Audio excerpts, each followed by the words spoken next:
Hello and welcome to Six Part. Today I'm gonna continue the story What If Deku Had the Infinity Gauntlet Part 5. If you enjoyed this video, please give it a big thumbs up, and to watch more videos like this, subscribe to my channel and turn that bell notification on so you never miss an upload.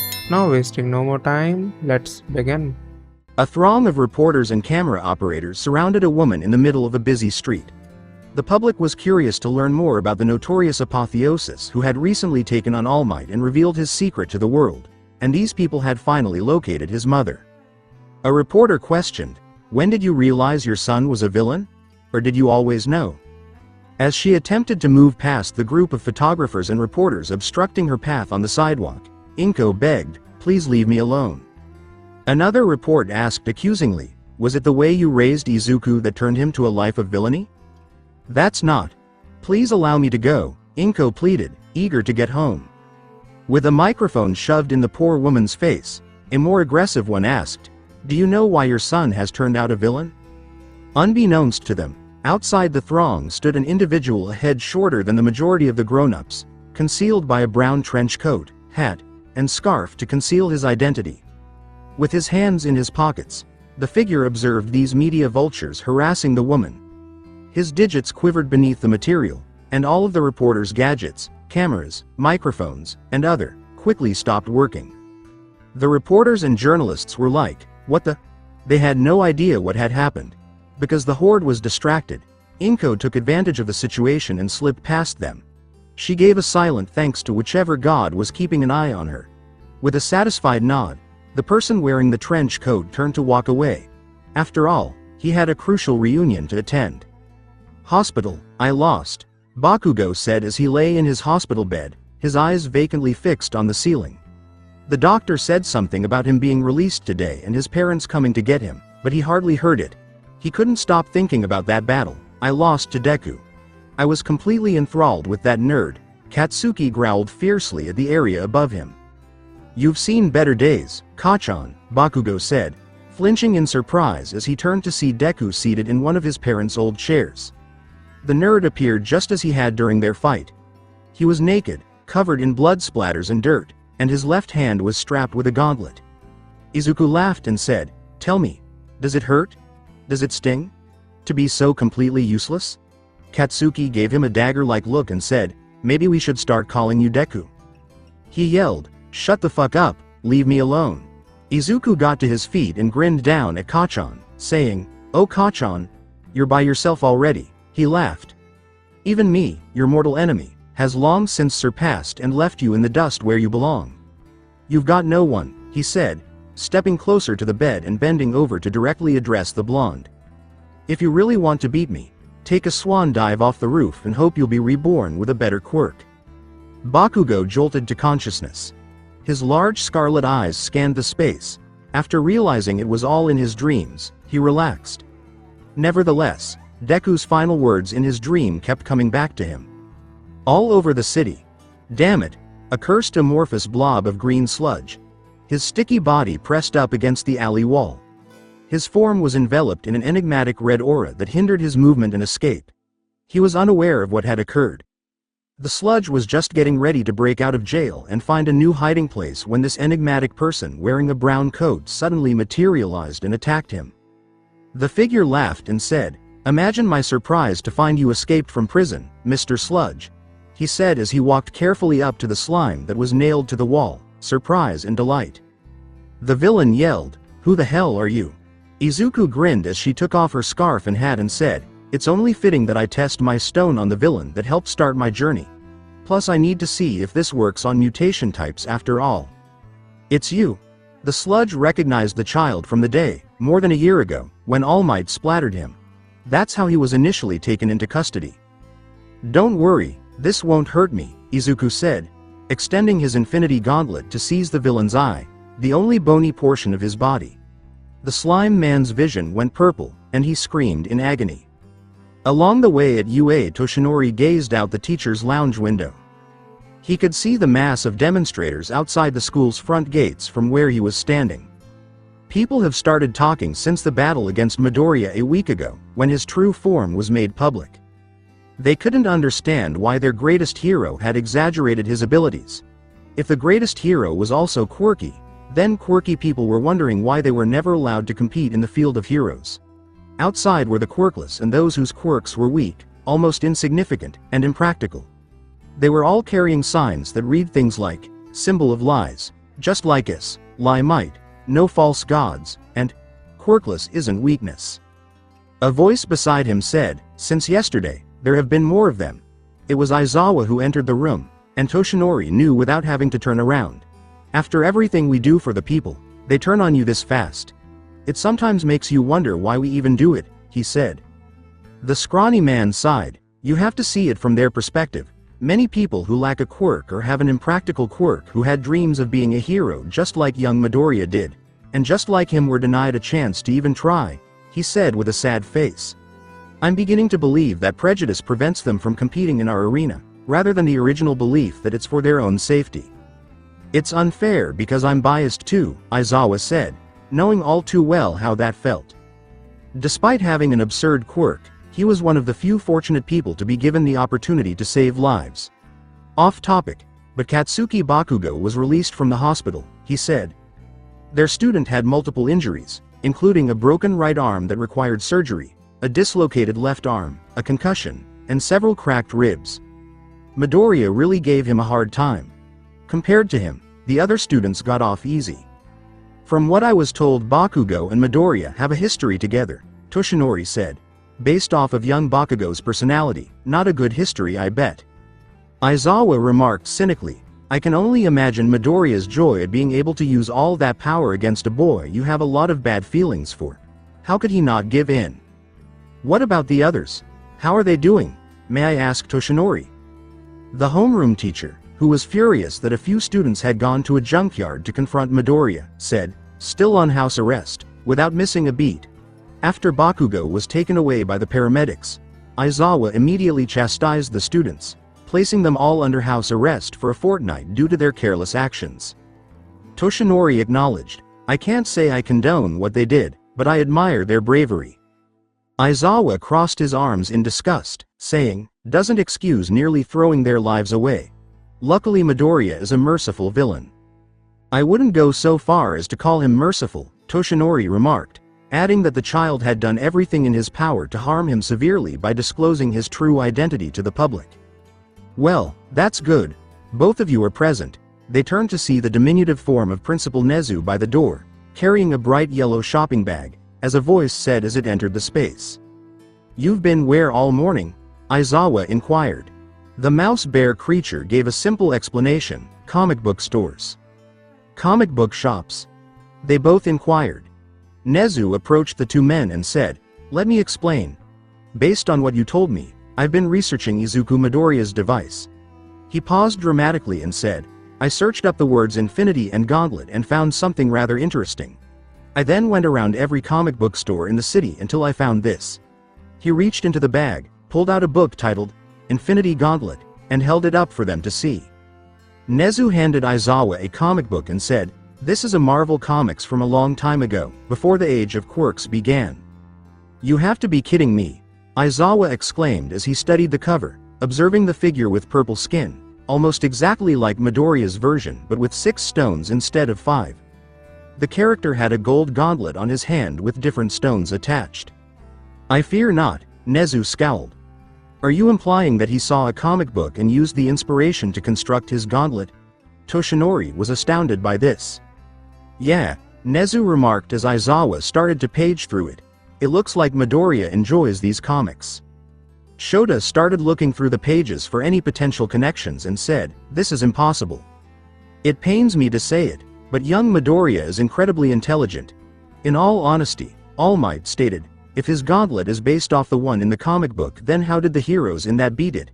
If anybody could figure out a way to make it possible, it would be him." "In actuality," Nezu stated, "they don't. The villain is just too strong and ultimately loses because of his own conceit and haughtiness. And Midoriya, as previously established, is the furthest thing from stupid," Aizawa said. "He won't make the same mistakes and we shouldn't count on him to. This could provide us with an idea of the kind of powers he now possesses," Toshinori continued, picking up the book and leafing through it. The tiny animal sighed, "Not quite. Judging from what you saw, Midoriya's stones function differently than the ones in the comic. His space stone grants him the ability to warp space and create an invisible force field, while his reality stone allows him to manipulate matter and only momentarily stop time in a specific location. Aizawa continued, "Let's not forget his power stone, right, All Might? It's only a matter of time before it fades from you now that he has it," Nezu said. Unfortunately, due to One for All's unique method of transfer, Midoriya was able to fully acquire the quirk from a sample of your DNA, Toshinori. Toshinori clenched his fists in frustration and rage, saying, "There has to be a way to get it back. I hate to say it, but you might have to fight him again, this time with everything you got," the principal remarked, alluding to the recent battle against the young villain. "Maybe if we can get the gauntlet and the stones from him, but he obviously won't allow that without a fight." "Could you devote all of your energy to a villain you made up?" May All Might inquire. Nezu candidly stated, "I've never created a villain before, so I'm not sure." On a related note, "I came in here for another reason," he said, pausing. "Mirio, your successor, has spent the entire week in the training room since that battle. Please go talk to him." "Okay," Toshinori replied, wondering why Mirio was putting in such a lot of work on a weekend. After he left, the two faculty members carried on their conversation. "This comic book worries me more than anything else," Aizawa remarked, leafing through it once more. "This says that the Soul Stone has the ability to control life and death. Souls can also be extracted by it." Nezu reminded him, "Midoriya's stones don't work the same, remember? So what do you suppose it accomplishes?" Aizawa and Nezu scowled as they considered all the possibilities. The homeroom teacher returned to the window to observe the demonstrators outside and noticed a brown-haired girl heading towards the exit with a few boxes, suitcases, and a backpack. The principal also noticed her. "I hate that we had to expel her, but the government was putting a lot of pressure on our school to make an example out of someone after that stunt they pulled," Nezu said with a grumble. "I don't like it either, but she knew where Midoriya was hiding, didn't tell anyone and went alone to confront him. Aizawa told me. She's lucky her friends followed her or she could have been seriously hurt or dead. I hope everything works out for her," Nezu said as he watched her go. Outside, Uraraka had to go to the apartment she had before the school built the dorms, but fortunately the rent was paid for the entire school year, so she could stay there until she figured out what to do. Ochako carried her belongings down the street with difficulty, and though she could have used her quirk to make it easier, she honestly didn't feel like it. Expelled. That word still left her numb. Though Uraraka couldn't deny that she deserved it for endangering her friends. They tried to defend her, but the faculty wouldn't have it. Even May attempted to speak up, telling them that it was her idea to go find Midoriya, as she knew about the junkyard. For that she was kicked out of the development studio and given house arrest for 3 weeks. Principal Nezu apologized and said he had no choice. The government was cracking down on hero schools, especially UA. Not just for safety, but also on students recklessly endangering themselves before they even graduated. The academy had no choice but to expel one of them, and since Uraraka was the one to leave school grounds to find and confront a villain, she was it. Naturally, her staff confiscated her provisional license and her hero costume, and she was given until the weekend to find another place to live, pack her belongings, and vacate the dorms. Uraraka said goodbye to her belongings and left the school grounds, packing her belongings afterward. Momo felt guilty because it was his plan and strategy that failed to defeat Midoriya. Todoroki hadn't said anything, but kept glancing at her regretfully. Iida was probably the most upset because he kept talking about how he should have tried harder to convince them to leave rather than stay and fight. Tsuyu was a crying mess. Kirishima said how unmanly it was that she was expelled. Momo felt guilty because it was his plan and strategy that didn't work to defeat Midoriya. As she continued down the street, Ochako's thoughts were constantly racing over what she should do next.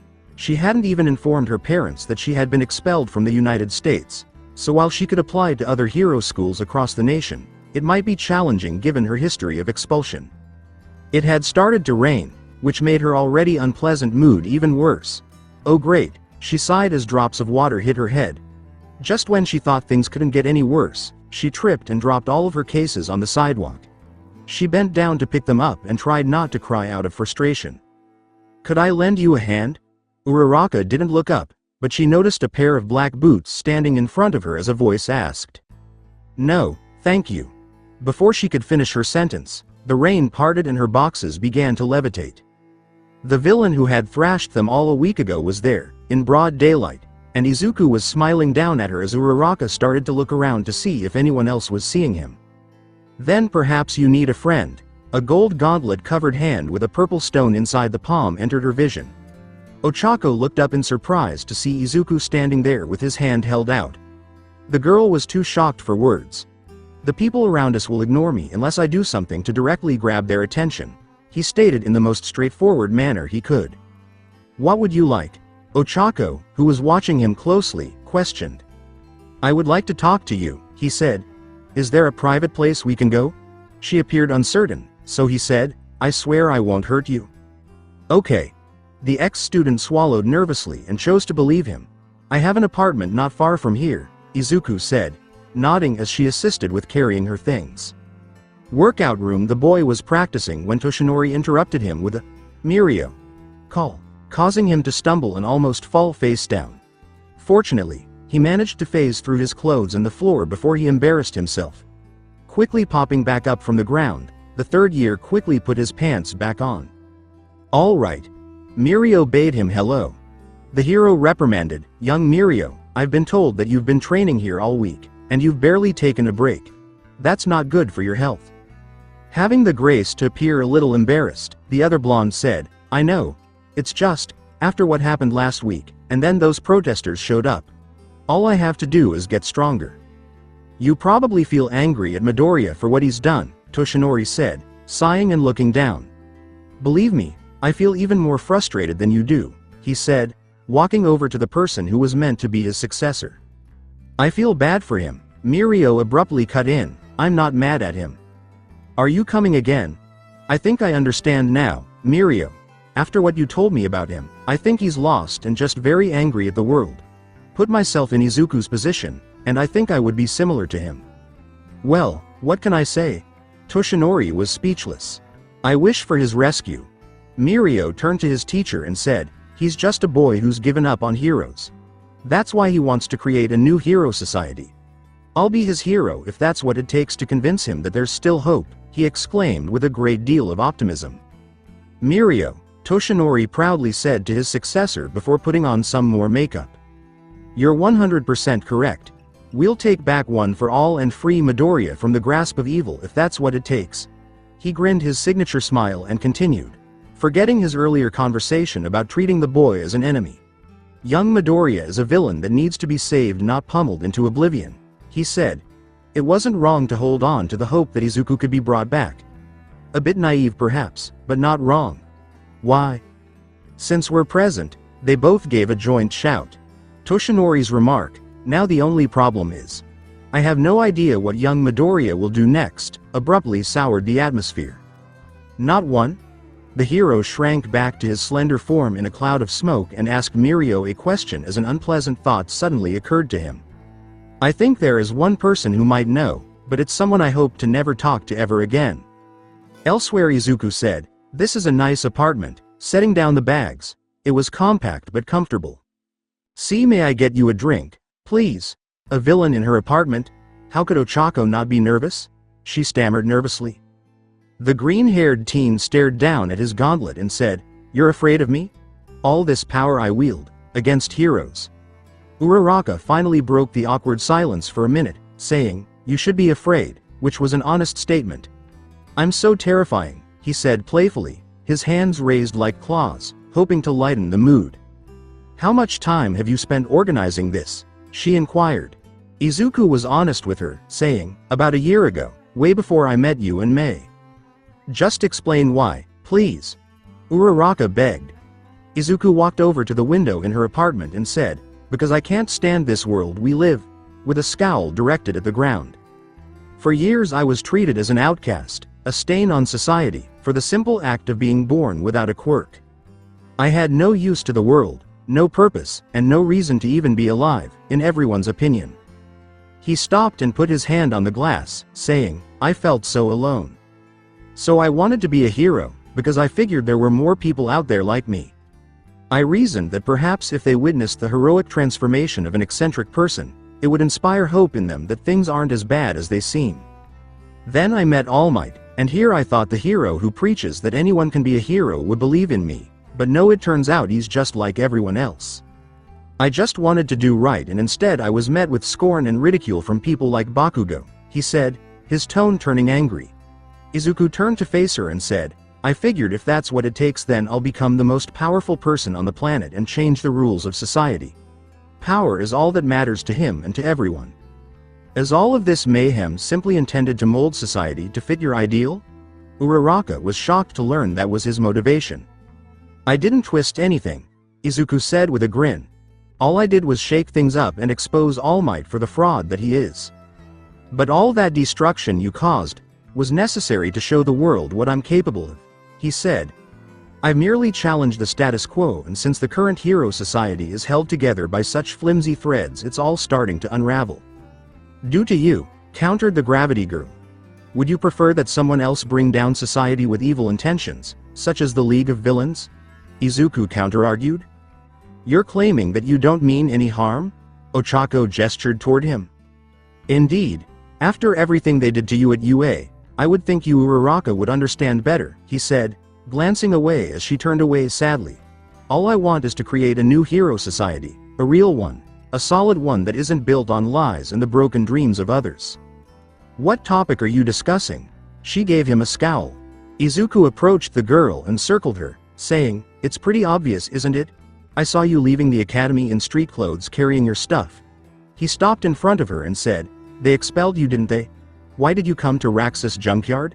The boy with green hair moved in closer to her. "Sincerely," Ochako said, "I didn't come looking for a fight. I just wanted to talk to you. Since I don't think you're evil, I was hoping you would turn yourself in."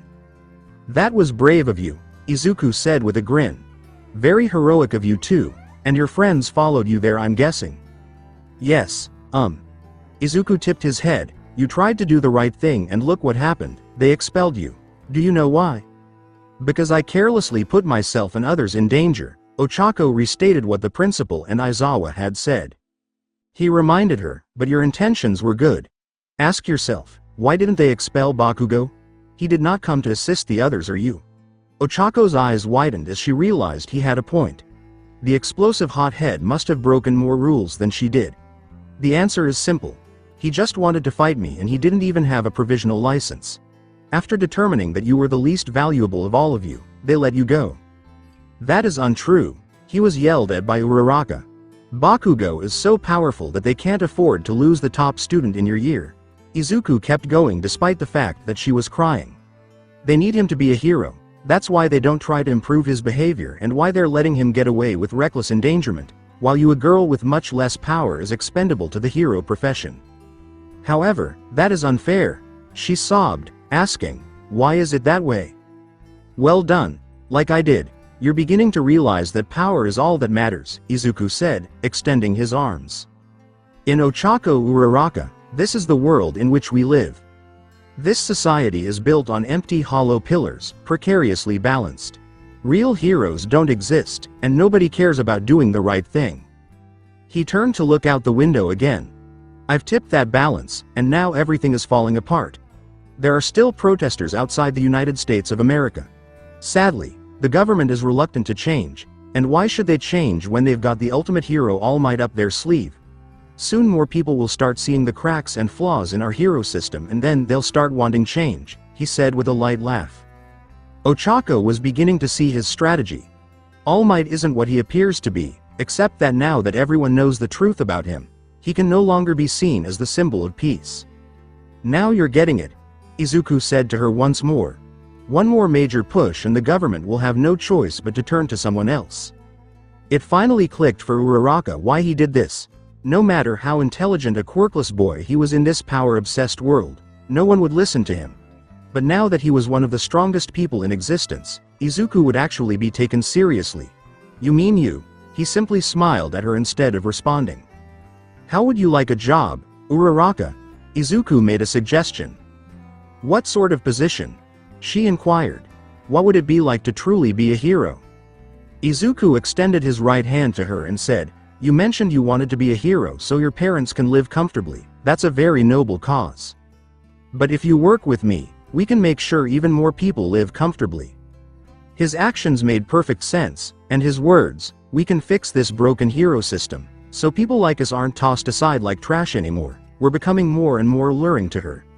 Any change that threatened the status quo in a corrupt society was not permitted, which is why the changes Izuku was trying to implement appeared to be acts of villainy, but in reality they were all for the benefit of the world and its inhabitants.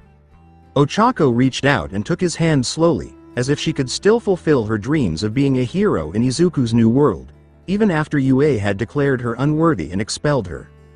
The green-haired teen grinned and said, "Excellent," obviously happy that she had made the right decision. "Now, as a sign of faith, I'm going to let you in on the next part of my plan. Can I rely on you for this?"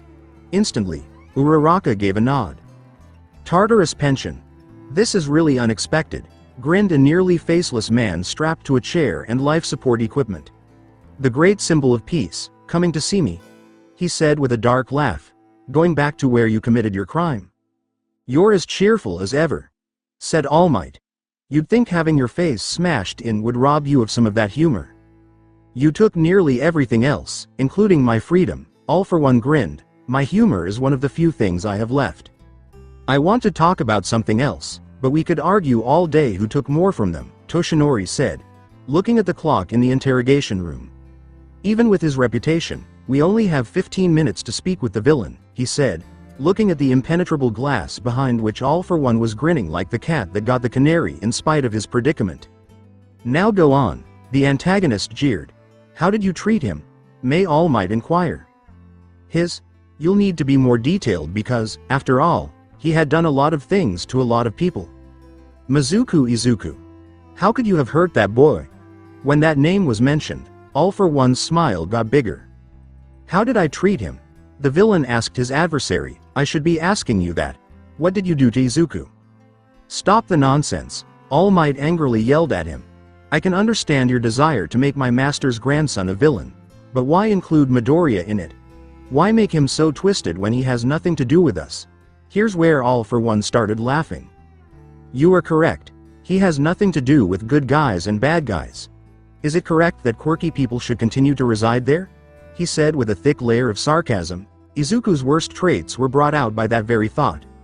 "Oh, and just so you know, I did nothing to him.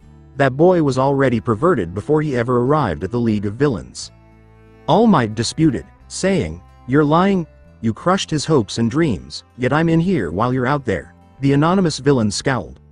"All I did to Izuku was pat him on the head and say that I believe he could do great things. It's ironic, isn't it, All Might? You think of Midoriya as someone to control, don't you?" Toshinori yelled. "A brilliant mind freed from the conceit and ego that a quirk would give him," All for One laughed. "Not a single one of you people seems to understand what a rare gem Izuku is." As the man spoke, All Might growled silently at the taunts. "You know, had I never found Tamura, Izuku would have made a wonderful successor. I even offered him a quirk, but he refused. After all, his heart was set on that gadget." "You were aware of his scars?" Toshinori found it odd that he let Midoriya construct something of that sort while he was watching. "I did, of course. He calls it the Infinity Gauntlet, and I not only approved it but also gave him ideas on whose quirks to use in making the stones." All for One recalled the boy with fondness. "A tool that could make it harder to distinguish between gods and mortals. Isn't it funny that he got the exact idea from an old comic book?" "To what extent did you discuss One for All with him?" All Might glared and asked. "I told him everything, and judging by your condition, he actually did," the scarred man laughed. "He accomplished what I repeatedly failed to do. He took One for All," the villain chuckled. The gaunt man said, "I don't see what's so funny. Why are you laughing when it's not in your hands?" "Because everything has come full circle," All for One exclaimed with joy. "My conceit caused you to be created, All Might." He scowled at the recollection. "Then you overcame me and claimed my throne, but now it's your turn. You created Izuku because of your ego, and now all you have to do is fade away as our young prince ascends to the throne. Cease speaking." All Might spit at him. "I didn't come here to argue about who's to blame for what. I'll venture to guess that you're curious about his next move." All for One correctly guessed why his adversary was present. "How should I know?" He gave him a sly smile via the glass. "In the entire time that Midoriya was with the League and in your presence, he never once disclosed to you his intentions regarding his gauntlet?" Toshinori couldn't believe that.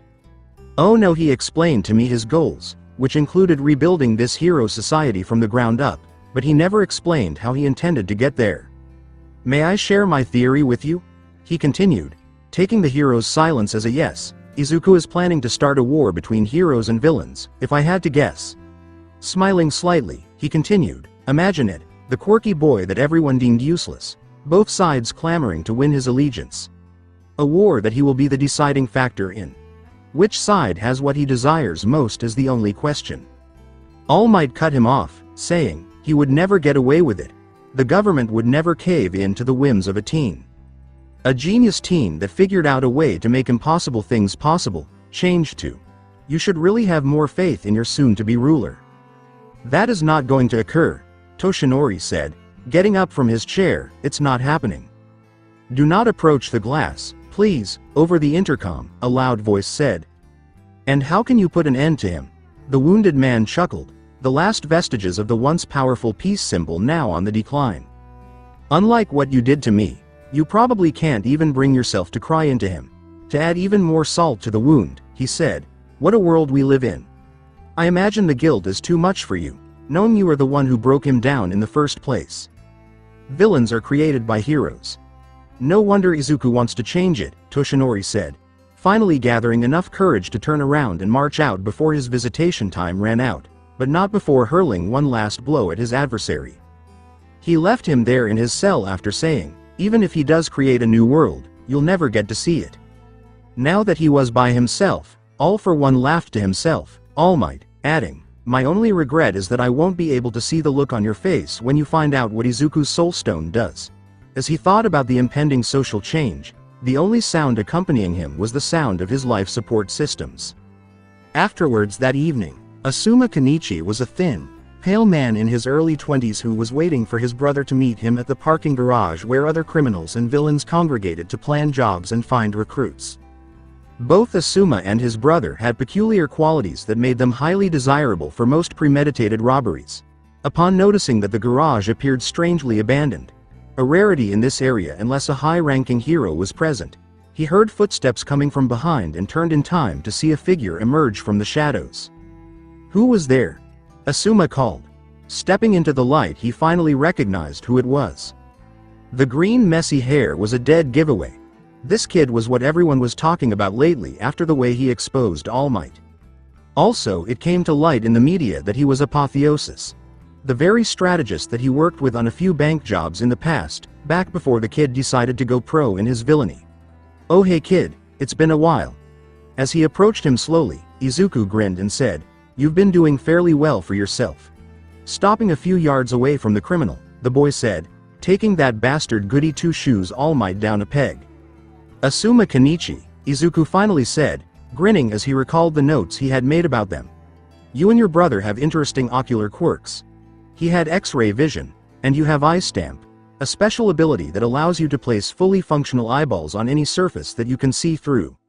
He paused, laughed, and awkwardly rubbed the back of his head. Sorry, I remember people better by what their quirks are. It makes you the perfect lookout. Okay. Asuma was starting to feel uncomfortable with this conversation and sensed something wasn't quite right. Kenichi-san, do you understand what a soul is? Izuku stepped forward and asked. Asuma said, I can't say that I do, speculating about his brother's impending arrival. I decided to delve into some spiritual philosophies about the existence of a soul, and one thing I came across was rather interesting. He stepped closer still. So I did a lot of research and it turns out there are no quirks in the world that affect a human soul, mainly because the soul is not a tangible measurable thing. Your soul is wealth if you desire money. Izuku was now only a few steps away from Asuma. In this society where a quirk is the main factor that decides a person's worth, what do you think everyone values most? If it's friendship and bonds you crave, then your soul is love. Oh my god. With a gauntlet-covered hand, Izuku grabbed Asuma by the face, causing a neon purple vein-like pattern to spread across his face and the rest of his body. Asuma let out a muffled scream as the pain from the soul stone finally subsided. Izuku let go of the taller man and watched his unconscious body collapse on the floor, not even giving the man a second thought as he walked over to a nearby wall, placing his open right palm there. Black sparks and purple veins covered his limb. When Izuku removed his hand, he was satisfied to see a green eye staring back at him through the concrete surface. To test it, he had it look around, making sure he could see through it perfectly. Izuku grinned triumphantly, reaching into the pocket of his trench coat and pulling out a piece of paper containing a list of criminals he had worked with in the past and whose quirks he thought might have some use. "Isn't this poetic?" he said to himself, gazing down at the soul stone in the palm of his gauntlet. "All for one and one for all, together at last," he remarked, looking down at the stone. Heroes and villains were engaged in a full-fledged battle. Once All Might's weakness was revealed, evildoers got more and more brazen every day. Both villains and heroes were straining to stay up. Furthermore, someone was giving them knowledge about heroes, specifically the specifics of their flaws, fighting styles, methods for defeating them, and intricate plans. The identities of those giving them these plans were known to the police. It had to be Izuku Midoriya, renowned for his intelligence. Despite their continued ignorance, he stood to gain by aiding villains in their conflict with heroes. The primary problem was that they were unable to locate the boy. His gauntlet allowed him to warp time and space, so he could be anywhere at any time. Tracking down the League of Villains, who employed Kurogiri, presented the same challenge.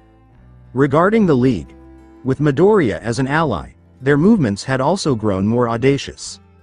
They attacked a pro-hero rally that was organized in reaction to all of the anti-hero and All Might protesters just last week. Showing support and faith in the hero was the aim of the rally. When the villain Dabi appeared to attack the crowd with a few nomus, it had backfired horribly.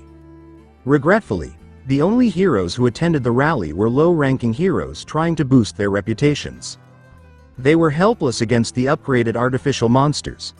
Many innocent people had suffered serious injuries by the time Endeavor and a few other high-ranking heroes arrived on the scene, and Dabi had already left to take out the nomus after spotting the number 2 hero. As a result, public opinion of heroes took yet another sharp decline, and the number of demonstrators more than doubled. The ever-growing population of citizens who no longer believed in heroes had united with the quirky minority that had been joined by the lower quirk class. That was a large number of people demanding explanations from the government as well as the heroes. In addition, they called for changes to the hero organization, whereas the quirkless demanded equal rights.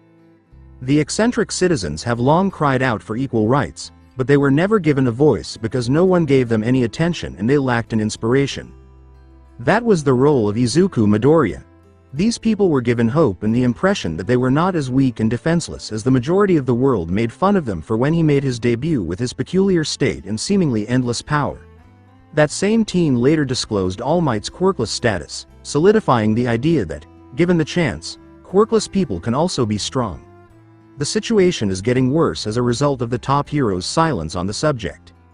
All Might was not content to remain silent. If anything, he would be delighted to inform the public about the circumstances. Regretfully, doing so would require disclosing to the world the key to his unmatched strength. That is, the one quirk that rules them all. Furthermore, he would have to inform everyone that Izuku Midoriya no longer has the proper authority.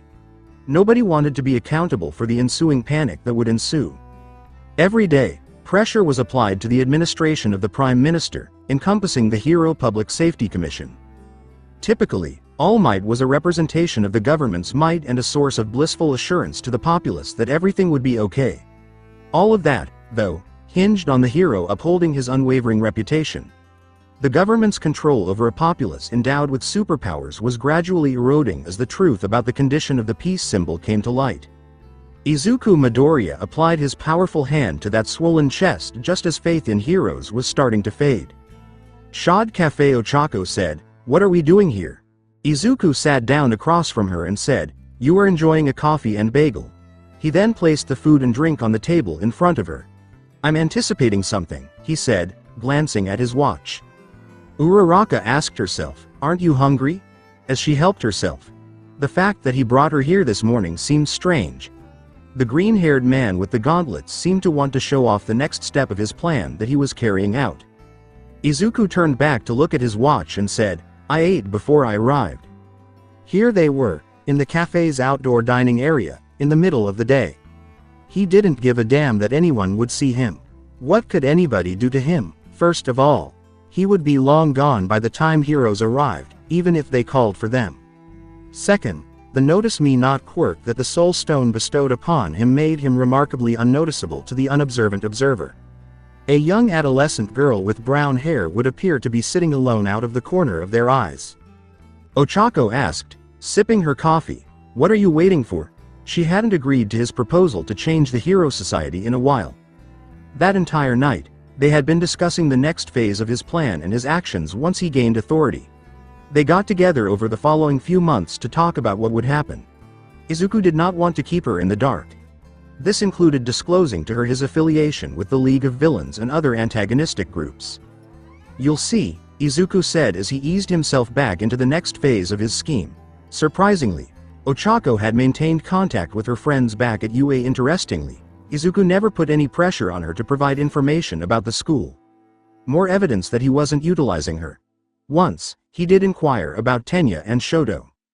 Shoto was visiting his mother at the hospital where she was admitted for a long time. It appears that his conflict with Midoriya kindled a multifaceted flame within him. He no longer opposed his father silently as he had in the past. Instead, he did so quite vocally and occasionally physically. Midoriya persuaded him that he was incomparable to Endeavor in every aspect and that his true calling was to be a great hero distinct from both All Might and his father, rather than to surpass them both.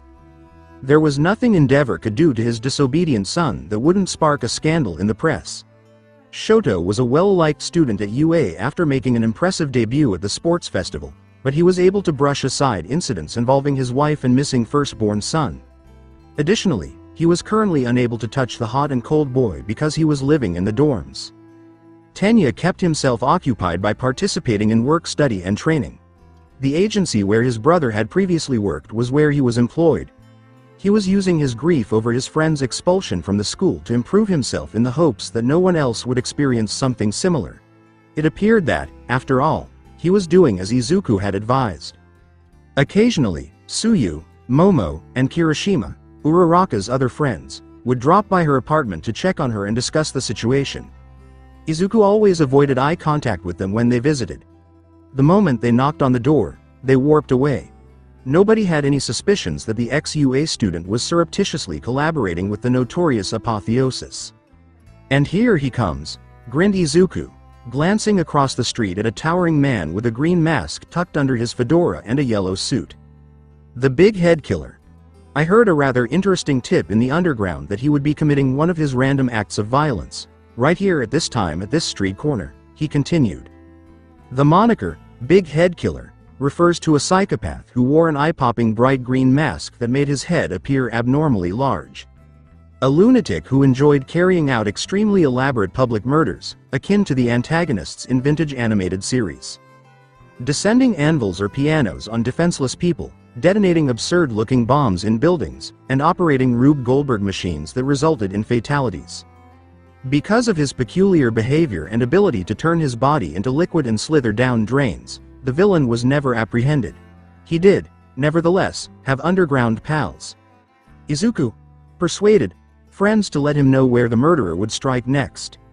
Izuku said before flash warping away, "Remember Uraraka, don't do anything. Just sit there and act like a normal concerned citizen and leave when you're finished eating." The large head killer chuckled from the middle of the throng, telling the terrified crowd to hold on to your hats, ladies and gentlemen. On the end of what appeared to be a rocket launcher, he pulled out an enlarged spiked boxing glove. As people ducked from the insane man, he pointed his gun at the cafe and exclaimed, "I love the smell of burning coffee and people in the morning." Abruptly, an unseen force tore his gun from his grasp, causing it to crumple like a piece of paper. The villain was then launched into the air, down, and back up repeatedly until he was ultimately slammed rather painfully onto the concrete. "Okay. That wasn't supposed to happen." "Ow!" the citizen exclaimed, looking around to see where the hero who was performing this was, only to be shocked to see that there wasn't one. The big head killer was whirling around on the ground against his will, saying, "Uncle. Uncle. Uncle." His mask and suit were ripped apart by the force of being pressed up against the concrete. After that, he was violently thrown against a building's wall, losing consciousness, and his body was pinched in place until help arrived in the form of bricks and metal. What happened astounded everyone, and some even took phone videos of it. Sadly, they had no idea who to give credit to for putting an end to the madman. They believed that it had to have been done by an unidentified citizen. Ochako watched and muttered to herself, so that's how it starts. Naturally, only she was aware of what had occurred. Izuku stopped the villain in secret by using his abilities. All of this was part of his scheme. Giving society's villains an advantage was the first step. Izuku achieved this by selling different criminal organizations and underground circles his knowledge of the hero's peculiarities and skills. The villains were more dangerous now that they knew this. She disagreed with that aspect of the plan, but she also saw its necessity. The next phase had now started. Promoting the notion that people could defend themselves and didn't need heroes. 2 weeks later, Aizawa read aloud from the article that the principal had given him, saying, "The government, in response to the uprising of villain activity and vigilante behavior, has started funding the Geonosis Titan robots." Midnight asked, "So they are moving forward with those anti-villain robots?" Geonosis is trying to make up for the interning a villain and accidentally giving him resources to complete his weapon, Nezu clarified. "So we should start expecting a bunch of walking bucket heads roaming the streets on patrol?" replied Snipe. Nezu applauded Geonosis and the government for this calculated move, saying, "Yes, but you have to admit it's a smart move, and with these robot reinforcements it should help restore faith in heroes and help the government regain control. I thought this meeting was to discuss what's to be done about the growing protesters outside the school," Aizawa stated. "The students are having trouble leaving the grounds and I'm starting to get fed up." Nezu remarked, hoping that his colleague would be able to appease them. "Well, we sent Cementos out there to gently ask them to disperse." Outside, standing between the protesters and the school's main entrance, Cementos exclaimed, "Please disperse.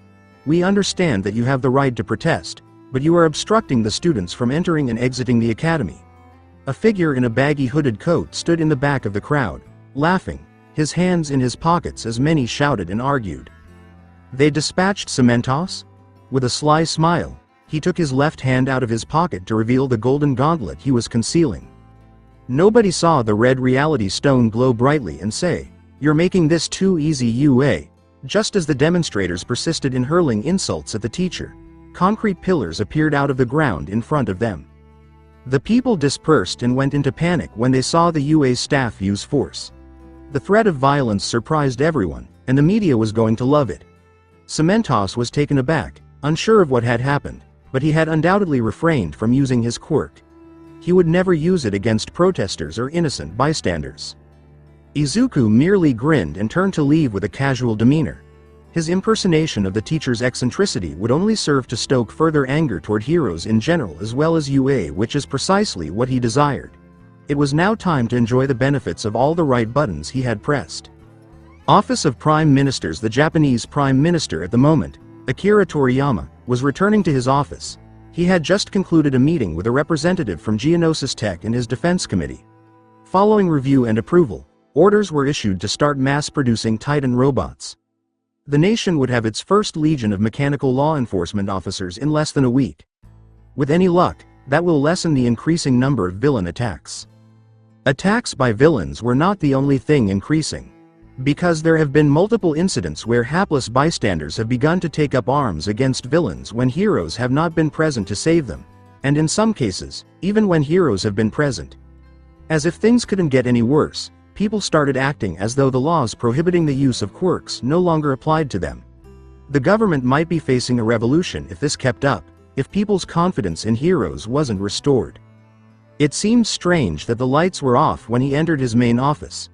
Akira also observed that his assistants were absent. He entered, ignoring the uneasy feeling in his stomach. As the door closed behind him, a voice in the shadows said, "Good evening, Prime Minister Toriyama." In an instant, the lights came on, revealing a figure seated in his chair. It whirled around and he finally got a clear picture of who it was. Izuku Midoriya, the nation's most wanted individual at the moment.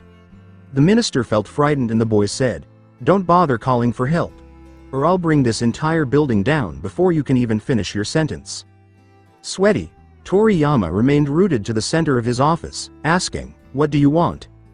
Right next to the minister, he opened a portal and said, "I'd like you to join me for a little meeting. I promise no harm will come to you." I just want you to hear me out. The Prime Minister nervously stared at the open portal, asking, "Where are you taking me?" Izuku pointed to the warp gate and said, "It would be better for you not to know." The minister swallowed his nerves and said, "After you." The teenager was aware that he would comply. It was well known that Toriyama faltered under duress. He only remained in office because of how obedient the populace used to be. Heroes were now more important to everyone than politics. The man cautiously entered what appeared to be a warehouse through the portal. "Prime Minister Toriyama?" A woman in her middle age asked. "So he got you too?" "President Takahashi?" Keiko Takahashi, the president of the Hero Public Safety Commission, was seated at a long metal table. "The little brat broke into my office and told me to come with him or he'd demolish my entire department building with everyone in it with snap of his fingers," she said. "Naturally I had to go along." "That's correct," Izuku said, gesturing to the lone chair at the table, and the Prime Minister approached it gingerly and slowly. "I know you're both wondering why you're here," he said after noticing their silence. "You're both here because you two, the Prime Minister of Japan and the President of the Hero Public Safety Commission, are the highest authorities in our wonderful nation. You two are the only ones who can give heroes direct orders that they have to follow as long as it doesn't endanger civilian lives. Isn't that right?" Miss Takahashi, the more outspoken of the two politicians, questioned, "What do you want?" Izuku just waved his hand and smiled. A number of files were raised from a different table and placed in front of the President and Prime Minister. Moving to the opposite side of the table from them, he said, "I just want you two to listen to my proposition." Wiping the perspiration from his brow, Toriyama finally spoke, "Then you're both free to go. I promise to put you back where I took you two from, unharmed and in one piece." This ended a long, nervous silence. "All right, let's hear it then, elsewhere." Over the phone, Ochako assured her mother, again, "Mom, I'm fine. It was necessary to lie to my parents, but I got a part-time job at a hero agency. They're going to sponsor when I apply to another hero school." She scowled. Izuku informed her that lying was a simpler option than having to clarify the situation and gain their understanding. "Love you too, bye." After a while, they would comprehend. Izuku gave her the assurance that everyone would realize that everything that was happening was necessary. Even her friends at UA, if psychopaths like Bakugo were able to get away with everything because of their stronger quirks, and people like Izuku and herself who only wanted to do the right thing were thrown out, then this hero society was seriously flawed. That kind of person getting everything they wanted was wrong. The world shouldn't be that way, and it won't stay that way for long if Izuku's plan works out. A forgotten house. The president of the Hero Public Safety Commission remarked, "You're insane." "Am I?" Izuku asked herself. "Because I want to run the hero system better than you two possibly could, so I must be crazy?" The Prime Minister questioned, "What makes you think the hero system is flawed and broken?" Glancing at Miss Takahashi, Izuku smirked and said, "Oh, so you haven't told him?"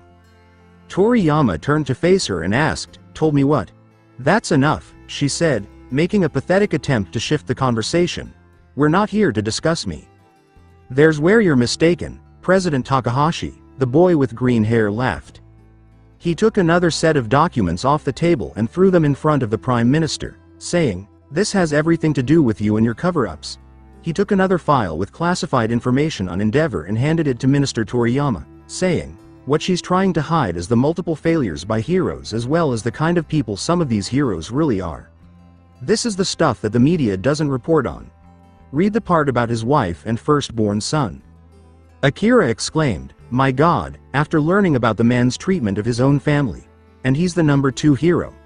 Why was this kept from me and out of the public?" "It is imperative that you comprehend," stated the HPSC president. "Public faith in heroes is vital to our system. If we lose that, thereafter, all authority is lost," Izuku concluded on her behalf. "Which is what is happening right now." She argued, pointing her finger at him, "Because of you. You're the one making everything we built fall apart." Izuku shot back, saying, "I like how you just blatantly admitted to fostering this flawed system." He got up from his seat, causing tension between the two of them for a moment. "All I did was show the world where the cracks in your pathetic foundation are. You're the one who allowed those cracks to stay and grow," he said. They both just stared at him blankly. "Let me ask you something. What was your plan for when All Might eventually retired?" She asked. The Prime Minister was unable to respond to the question. He's but a mere mortal man. He can't be a hero forever. What were you going to do when your symbol of peace's time ends? Better yet, what would have happened if he died fighting all for one? They had never given a thought to a world without All Might because they had grown accustomed to him being an unbeatable deterrent against villains. No matter how you look at it, the time of All Might reigning supreme is over. This country is going to need something new to keep the balance and peace. I'm offering an easy solution to it. President Takahashi persisted in rejecting him, asking, "What makes you think we need or want your help? I'll have you know we have a plan to bring about order and are on the verge of implementing it." To their surprise, Izuku abruptly said, "You mean the Titan robots?" Seeing their confusion, he showed them another file. "Did Geonosis not tell you?" "Makes sense. They're probably trying to distance themselves from me as much as possible after what I did." This is the online article from the previous expo. The two gasped at the realization of what he could do. "I was the one who designed those robots. I even had a large hand in their programming," he said. "That's right, your new ace in the hole. I know all the ins and outs of. I could simply tell the villains how to beat them, or I could even tell the villains how to reprogram them," Izuku said with a smirk. He continued speaking as they were now perspiring bullets, saying, "Imagine it. The robots come to help the heroes save the day, only for the Titans to suddenly turn on their superiors. You and Geonosis would have a lot of egg on your face, wouldn't you? It might even be the spark that triggers a full-scale rebellion. Now the heroes are fighting vigilantes, civilians, robots and villains in five-way war. Then boom, end of society as we know it." With an accusing tone, Miss Takahashi added, "And it would be your doing. Is that what you want? Total collapse of our society?" Izuku pleaded, "Please. I keep telling you I want to fix society, not destroy it. Yes, I shook the walls a bit, but that was just to prove my point about how flawed it really is, and it worked. People are starting to see heroes in a different light. They're no longer these infallible gods that enforce laws and peace. We need to do something about it soon." Takahashi spit out, "By giving you what you want." Izuku leaned across the table to say, "President Takahashi, listen to me. I'll get what I want one way or another. The only reason this offer is even on the table is because I want to try a peaceful solution first with the least amount of violence and bloodshed," he said with his arms extended. After an eerie silence, the Prime Minister finally said, "By all means, say no, refuse my offer. It won't matter in the end. I'll just side with the villains and together we'll win this war. I'll rebuild society from scratch and you two will go down in history as minor nuisances that tried to hinder me and failed." He said, "What would you do? If we give you what you're asking for, what would you do next?" "Prime Minister," shouted Takahashi, "you're not seriously considering giving in to this monster." The Prime Minister said, "That's enough. We agreed to hear him out, didn't we?" To her. "Yes, you did," Izuku said. "Now then, let me share with you my vision." After a week, Todoroki household endeavor bellowed, "I'm leaving now, Fuyumi." "Where are you going?" inquired the lone female sibling. "The Prime Minister and the Public Safety Commission asked me to attend an announcement," the hero complained. At least they considered him and not All Might when they said, "Some big new change in hero policy. Where's Shoto? Is one small victory over that man." With a glance away from her father, Fuyumi said, "He left." Endeavor scowled with disapproval. His masterwork has been behaving even worse of late. Silently disliking him was one thing. At least the boy was getting better at what he did. But now Shoto was actively resisting. He even threatened his own father at one point. A few weeks prior, he instructed his son to return to his training regimen and limit his visits to his mother's hospital room. In return, Shoto vowed to inflict a scar as large as his own on his father should he attempt to keep his mother from him in the future. The boy declined to receive training. Shoto said exactly that. Why'd I need training from someone so pathetic that he settled for second place and pushed his ambitions on others? Then, without giving his father another look, he walked away. After saying that to his son, Endeavor had never wanted to hit him more than he did. Endeavor muttered to himself, "That wild boy ought to be grateful he attends UA," before turning to go outside, where his escort was waiting. He got into the long, black car and drove to the Senate building, where the Prime Minister was supposed to make his announcement in 2 hours. He gave himself permission to reflect on the big revelation about All Might from a while ago during the drive. He didn't initially believe Apotheosis's claims that the hero was genuinely quirkless or the fact that he had seen the hero in his true form on television. Then he became irate. For all these years, he was up against an inconspicuous man and kept losing to him. His anger subsided, so he began to analyze and make sense of it before finding joy in the realization. It implied that the power of All Might was limited. It implied that he could be defeated. The future appeared clear for once. It is possible to surpass All Might, and it will be his own son who does so. Factor of Geonosis production. The alarms went off. The employees were terrified. Suddenly, hundreds of brand new Titan models that were prepared for transit came to life. The programmers attempted to take back control, but they were receiving no response from the Nexus field, an intangible Wi-Fi network that linked them to the robots via a number of satellites. No matter what coded commands they entered into the computers controlling their artificial intelligence, it appeared as though the Titans were disobeying them. One of them cried out from the control room, "What do we do? We can't let them leave, but the armored shutters won't hold for long." The Geonosis emergency failsafe protocol. A second programmer realized in a flash. This is the kind of situation it was meant to be used for. An unstoppable command protocol that, in the event of a hack, would turn off every robot. Remarkably, back when the Titan was still in the prototype stages, it was suggested by an intern. "That's right," they exclaimed, grabbing hold of the keyboard and utilizing that exact protocol. One of the engineers said, "Wait," as he immediately recalled a crucial detail. "Wait." Suddenly, the screens on all of their computers went dark. Outside, there was a loud slam sound that indicated the automatic opening of the armored shutters. "I was trying to tell you, the one who designed the emergency fail-safe protocol was Izuku Midoriya," all of them said. The evildoer that the business unknowingly hired as an intern. The very antagonist who employed their materials to fashion a contraption endowing him with unrivaled authority. Suddenly, a picture popped up on their screens. A skull and crossbones with freckles and green, fluffy hair. The men in the control room were unnerved by the image's emotionless, robotic laugh. The anti-villain robots were now free and under his command. Oh dear God.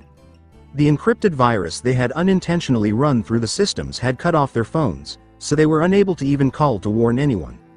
The Titans would remain unknown until it was too late. SENSATE building in Japan. 2 hours later, Prime Minister Toriyama said, "Good afternoon everyone," as he stood at the podium with the HPSC president standing next to him, appearing tense and uneasy. Speaking into the microphone, he said, "I thank you all for coming here." Even he appeared a little nervous. Without having to look at the audience to see the expression of silent agreement on their faces, he said, "As you know, our country is in the midst of a crisis. Villains are running wild, civilians are losing faith in heroes, and vigilante activity is on the rise." The man furrowed his brow at the second-place hero in the crowd, recalling all the details that were withheld from him on the hot head. "Myself and my administration have identified the source of these problems," he said. "The problem is we've become too compliant on the behaviors and faults of our heroes.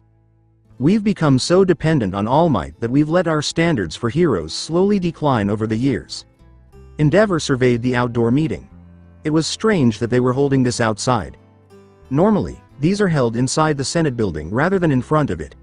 He also observed that the only other hero invited to this announcement was him. He took up a position at the side of the sizable group of journalists, officials, and reporters.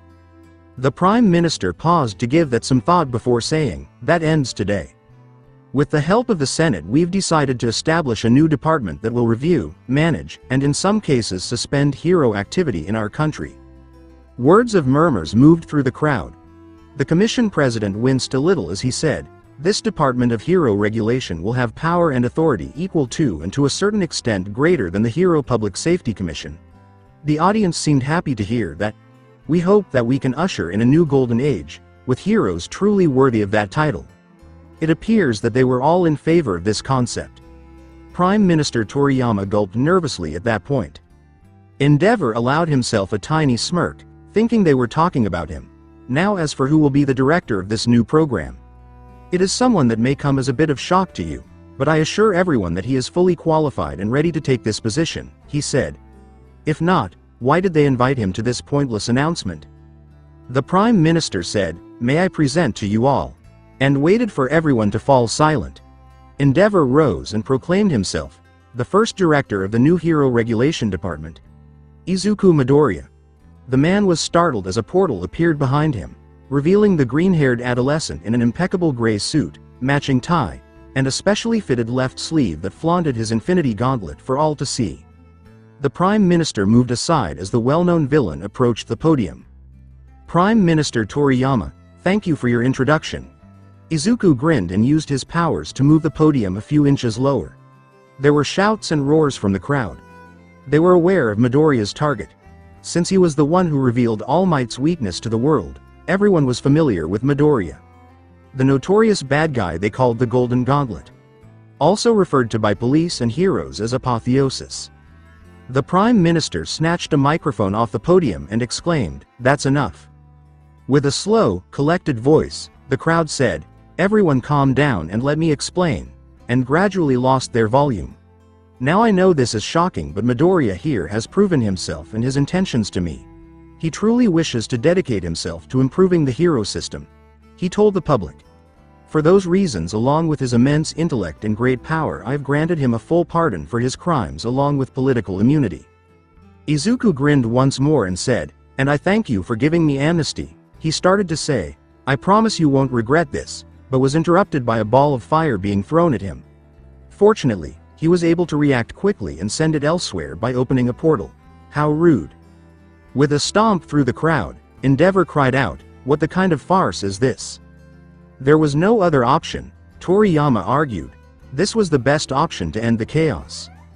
Endeavor retorted, "By letting a villain run your new department, does the Senate know you did this?" The Prime Minister scowled at the hero and said, "It doesn't matter if they know or not. While I needed their approval to create this department, I can hire whoever I want to run it." With a condescending tone, Izuku said, "You know attacking your new manager is grounds for disciplinary actions. If you don't back down, then I will have to exercise my full authority." Endeavor spat, "You're a villain, the worst kind. You have no authority," the boy continued, grinning even more. Before long, the whole audience began to move back, creating a wide opening between the hero and the stage. To defend their security detail, even the Prime Minister and other government officials withdrew. Toriyama scowled as he realized where this was headed. Retrograde Izuku shook the Prime Minister's hand and said, "So we have an agreement then?" With a smile. "It's unbelievable that you're supporting this," President Takahashi scowled at him, but her voice was lost. They were so trapped by Midoriya that they had no choice but to comply with his demands, as much as she hated to admit it. They could, at the absolute least, keep a close eye on his activities going forward. Toriyama groaned in frustration, "We have no choice. It's either this or all-out war that will end with our side losing everything and his gaining it all." This didn't sit well with him either, but perhaps this boy could help. His concepts appeared to have potential. All they can do is wait and see how he puts them into practice, praying that this alliance doesn't result in anything disastrous. Izuku inquired, "So when do you plan on making the announcement?" "Allow me 1 week to get it approved by the Senate," the Prime Minister assured him. "If it comes down to it, I can make it an executive order if they don't comply, but I have a feeling they will." "Superb," he said as he circled the table. "Oh, and one more thing. Just to make sure I can trust you, I want you to invite a specific hero to the announcement, and make sure it's outdoors." Miss Takahashi questioned why he would want a hero to go to such an event, asking, "Who?" The Gauntlet user stated, "I want Endeavor to be there alone, with other hero present, for a number of reasons." The Prime Minister nervously asked, "What are you going to do to him?" "There's nothing at all," Izuku declared. "If he does nothing, that is. Though if he does try something, then I want to publicly make an example out of him. I won't kill him, don't worry. Just think of this as a test for Endeavor," he said with a devious smile. Izuku didn't tell them that he knew the test would be a test to see if a great hero can accept change for the betterment of society. He knew he wouldn't. End of flashback. Endeavor yelled, "Since All Might is too soft, I'll do what he failed to do and bring you down." "Very well," Izuku said, closing his eyes and letting out a disappointed but internally happy sigh. Endeavor was about to lash out at the haughty little bastard, saying, "You brought this on yourself," when he felt a big, metallic hand grab his shoulder. A metal fist struck him hard in the face before he could even turn his head. For an instant, the flaming hero was propelled into the air, his face streaming with blood. Endeavor didn't have to ask himself, "What the hell?" for long because there was a large, slender, red robot standing there. Not just one, but three of them stood facing him, snarling in a low, metallic voice. Izuku grinned broadly and said, "Ladies and gentlemen, may I present to you the new and improved, mass-produced and ready for battle titans." A few hours ago, he managed to break into Geonosis's computers and reprogram their artificial intelligence system in full. Must obey his instructions alone. It was simple because, during his internship there, he had installed numerous backdoors that were concealed in the files. Izuku created the robots for the company because he knew they would be too successful to stop producing. He executed his usurpation program. After waiting for the factory to have a completed, operational legion ready to go, this gave him command over a robotic army. Izuku, who was standing on the stage, glared down at Endeavor, saying, "I think a demonstration is in order." The robots acknowledged with another growl, "Boys, take him down," and started to move in the direction of the hero. "A few tin cans can really match up to me," the haughty flame user taunted. Then he unleashed a flaming torrent of fire upon the three titans. Fortunately, everyone who was present had moved back to a secure distance. He turned to face Midoriya again, thinking that would be sufficient, but froze when the machines emerged from the fire unharmed. Izuku laughed and said, "I probably should have mentioned. Geonosis was never able to produce a titan that possessed every feature that I designed, so to make up for this they created various models for various different scenarios and enemies," he said with a gentle lean. The robots were approaching their target and announcing, "These are the fireproof models, designed specifically to defeat fire quirk users. You could say these titans were made to beat you, Endeavor." The first titan to try to swipe at the hero was forced to be dodged, which silenced him with, "That's not possible." These things moved rather quickly. One took up so much of his attention that he neglected the other two. Once more, the second titan tried to strike him in the face by flanking him from the left. In an attempt to lessen the damage, Endeavor blocked with both arms this time. That turned out to be a mistake because the third titan hit him hard in the stomach, causing him to rip his lunch apart.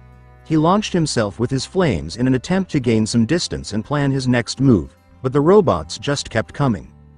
"Aren't they wonderful?" Izuku bragged. "They don't hesitate, they don't second-guess their next move. They simply move to follow orders and won't stop until I tell them to," the man said. For him, it couldn't have turned out better.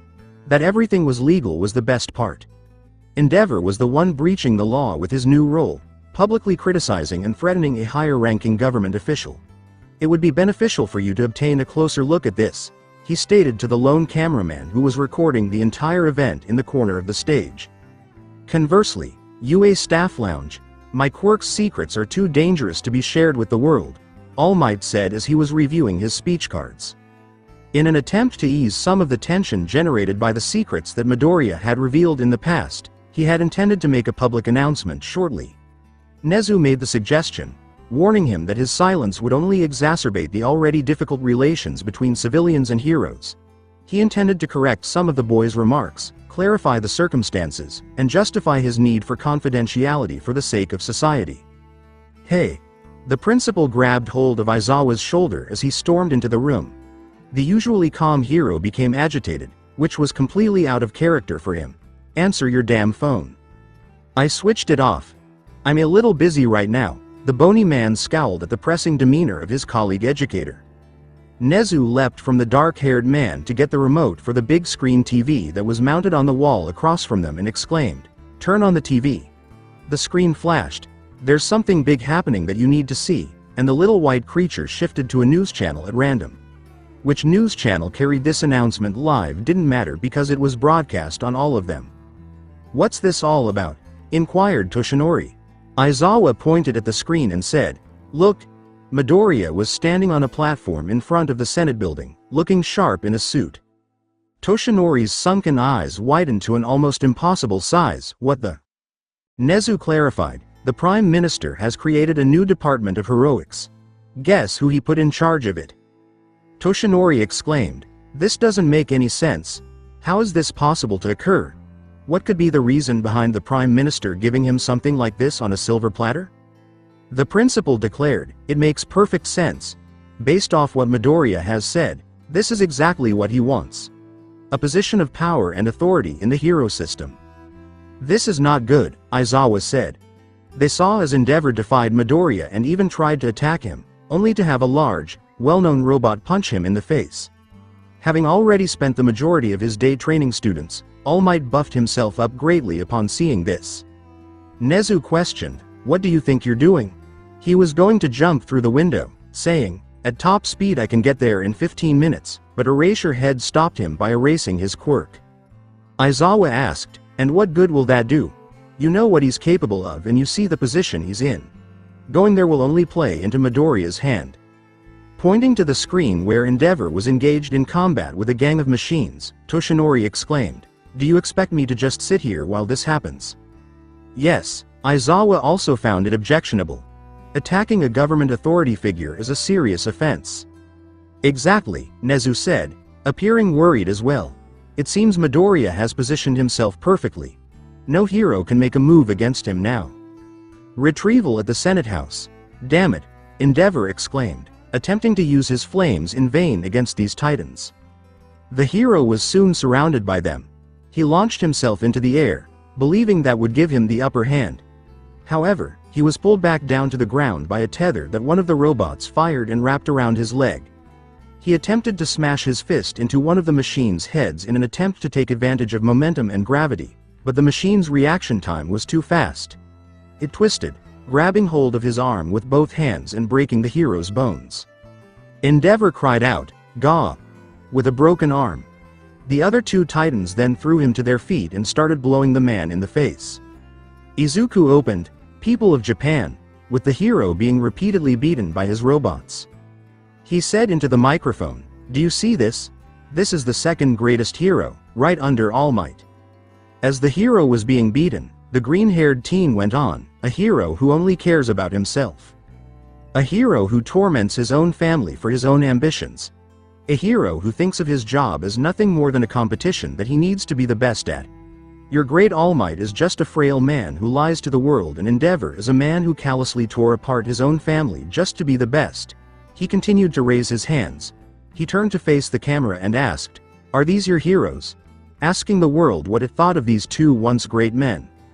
He told the robots to stop, saying, "Okay, boys, that's enough," and they complied. Stretched out on the ground in a bloody heap, Endeavor was barely conscious. Not a single journalist, official, or security guard intervened to assist him. Everyone, including the Prime Minister, merely observed from a distance. With a "bring him to me" expression, Izuku watched as the Titans seized Endeavor and hauled his battered and bruised body up to the stage. He made sure to upload all the data he had gathered on the Flame User along with this specific set of models when he reprogrammed the robots and sent them here. His fighting style, moves, techniques, and quirks. The man was no match for Midoriya's intelligence. "Please get on your knees," he commanded, and the Titans instantly made Endeavor do so while holding his arms behind him. Endeavor hissed, "You little bastard," as his blurry vision stopped. "For attacking a government official, as well as your atrocious behavior and deplorable treatment of your family, I'm removing you from the hero system," Izuku said with a smirk. The person wielding the flames snarled, "You won't get away with this." To ensure that only the two of them could hear, the boy leaned in close and whispered. Izuku said, taking a step back, "I already have," and held out a hand covered in gauntlets. The soul stone glowed in his hand as he laughed at his pun, "Consider yourself fired." Then, with a contented smile, Izuku took Endeavor by the face as neon purple veins appeared all over the hero's body, starting from his head.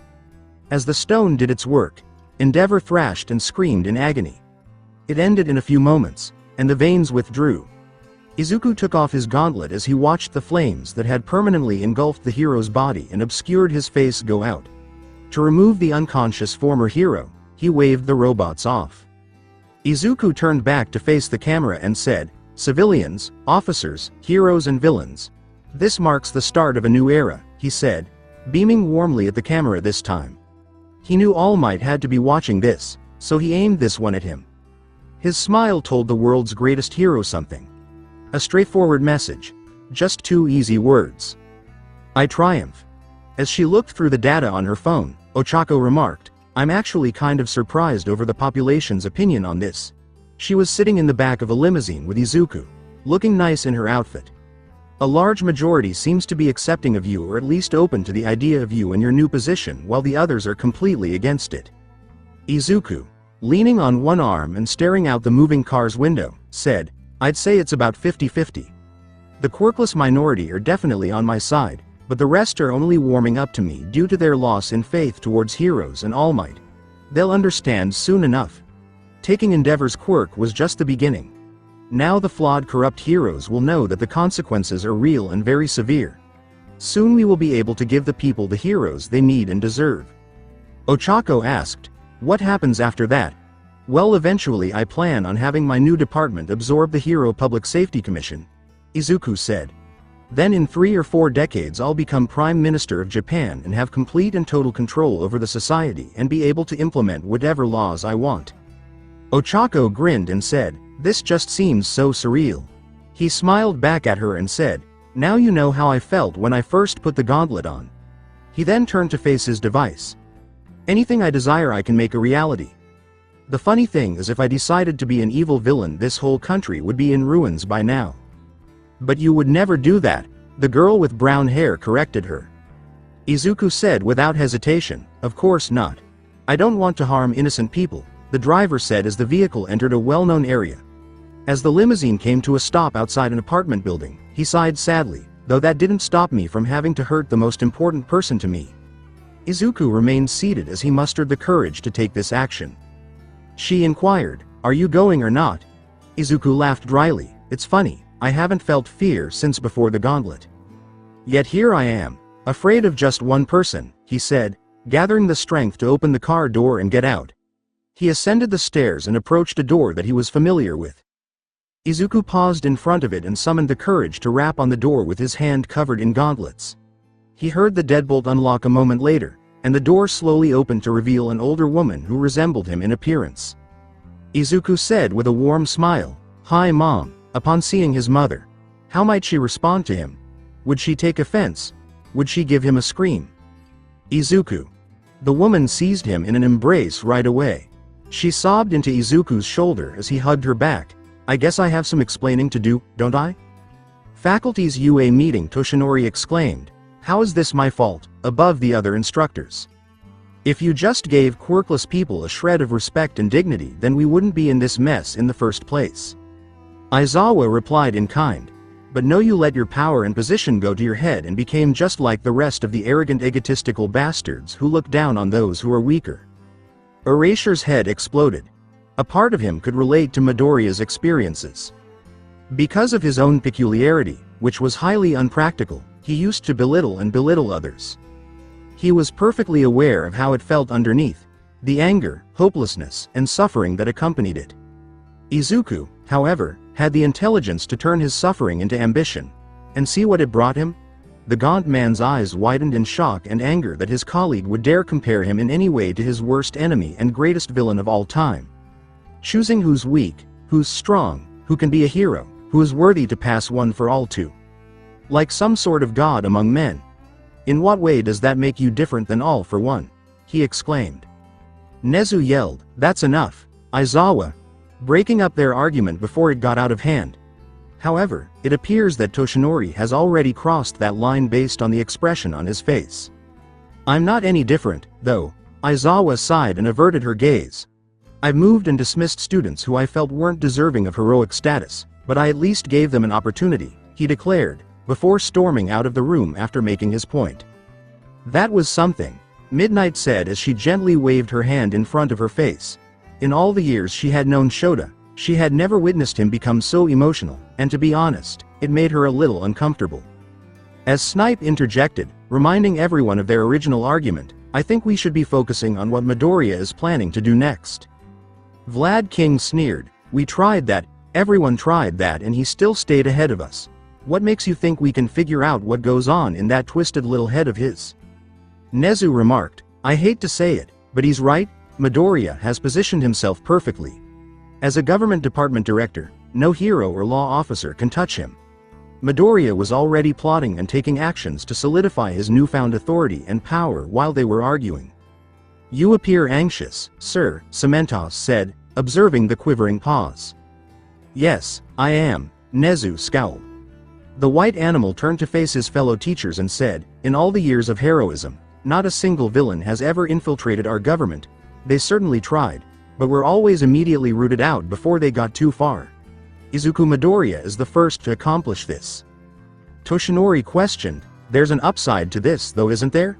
The principal clarified, "Yes, he will be closely observed and scrutinized given his position. If he's caught doing anything illegal, it would be grounds for getting him removed and indeed arrested." "Yeah, but how do you about arresting someone who possesses an infinity gauntlet?" Snipe pondered. Vlad King reminded them all that the kid took down Endeavor 3 days ago and no one's seen him since. The hero was not only absent, but his agency was closed down and negative information about him was being circulated by the media. It was obvious that Midoriya was behind it, and all the heroes in the nation were too shocked or too afraid to speak out against him. He's vastly more dangerous than we originally thought. Toshinori genuinely shook as he recalled what he had seen on the news 3 days prior, saying, "He's right. The effect it had on him, the way he touched the head of the second hero. This was the only villainous act he had ever seen.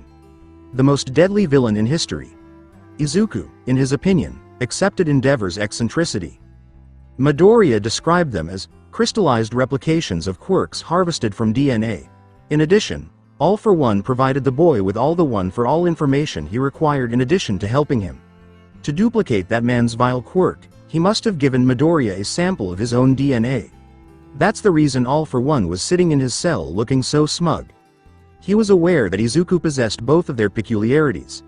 He had to double-check, but he was positive that's what had happened. The knowledge made him shudder. Now, Izuku Midoriya combined the use of All for One and One for All. Toshinori was clueless for the first time in his life about what to do. Despite being expected to be the greatest hero of all time, he was unable to stop Midoriya. The boy was now simply too strong, and Toshinori was solely to blame for it. Aizawa was not mistaken about him. Even though he didn't know Izuku, he assumed he was helpless to defend others as well as himself. Though, to be fair, he now knew that Izuku possessed the will and intelligence to pull it off. There had never been a quirkless hero before. Maybe I was conceited and narcissistic, Toshinori reflected wistfully. Midoriya House. Izuku sat across from his mother at the kitchen table and said, "I know what I'm doing and what I did seem extreme, but it's all necessary." He had just finished reviewing all of the events leading up to this point, including the 10 months he spent assisting criminals in the underground, his time with the League of Villains, his scheme to infiltrate the government, and the idea for the Gauntlet. Well, almost everything was revealed to her by him. The part where he assisted the hero killer in taking down a few heroes had been omitted by Izuku. Even though he might not have delivered the fatal blows, he would prefer to spare his mother from further pain. "I get that, sweetie, but why does it have to be you?" asked Inko. "Because no one else will," Izuku somberly remarked. He was speaking of the quirky individuals like himself when he said, "Everyone is content to live in this corrupt world. There are people who think it's unfair, but they're not willing to do anything about it. However, it wasn't their fault that they had been led to believe that they had no power. The only other person who also sees what's wrong with society and wants to change it is a serial killer. Can you imagine a psychopath wielding the Infinity Gauntlet? It would be a disaster," he stated. He didn't want to kill people he despised, in contrast to most villains. He was, in actuality, the most qualified to alter the society that was built around heroes. The question that many were curious to know was posed by his mother. "But couldn't you have been a hero with this invention of yours?" That actually made Izuku chuckle a little. "You know, Mom, that was my original goal," he said with a sweet smile, recalling his innocent, childlike, hero-obsessed past. "I was planning to use the Infinity Gauntlet to become a hero, partly out of spite against All Might and Bakugo, but then," he said with a sigh. As she heard her son admit once more that he had truly worked with such nasty people, Inko gasped. "I started to see and learn things. I worked with various criminals in the underground and learned a lot about the world and heroes. I found out how corrupt the heroes truly are, and when I was hired by the League of Villains I learned how deep All Might's lies run. Izuku said to his mother. How could I be a part of such a terrible system? So I figured why not change it, bring all the corruption to light and make a better world. Izuku. Inko started, but he went on. He waited for her answer, saying, I just want you to understand. I'm not asking you to forgive or support me, Mom. Izuku. You know how much I love you, Inko said, wiping away her tears. Izuku smiled and gently took her hand, saying, I really don't like all this destruction and antagonizing the heroes, but if this is what you wish to do, then I'll support you in any way that I can. There was a knock at the front door, so Izuku went to get it, saying, You don't have to.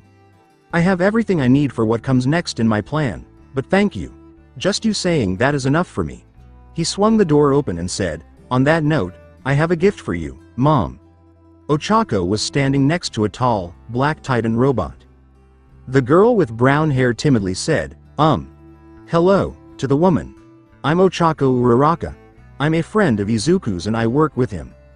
Izuku clarified, She's the first member of my new department. And this, he said, pointing to the motionless robot.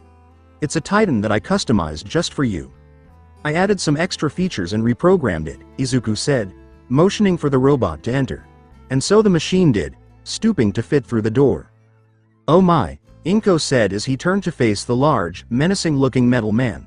She had witnessed what these things had done to Endeavor 3 days ago, just like everyone else. It's okay, Izuku assured. The Titan moved in closer, knelt, and bowed to the woman, saying, It's perfectly safe, I promise. He's programmed to protect you and follow any order you give him. Inko questioned why she would need something like this in her house and said, Why are you giving me this? Mom, I'm not going to sugarcoat this, Izuku said, her smile turning to a grave expression.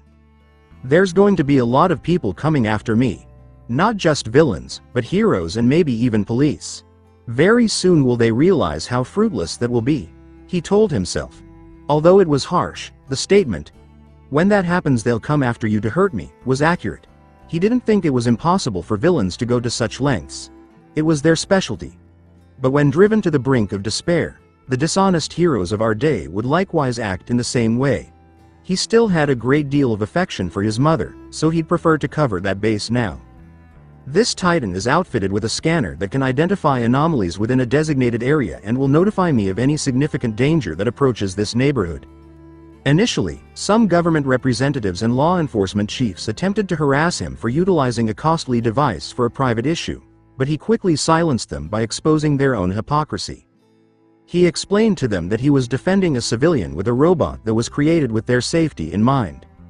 Izuku quietly threatened to inform the public that their so-called law enforcement and government had no interest in preserving their lives or, at the absolute least, in allowing one robot to defend the lone surviving member of a government director's family if they had a problem with that.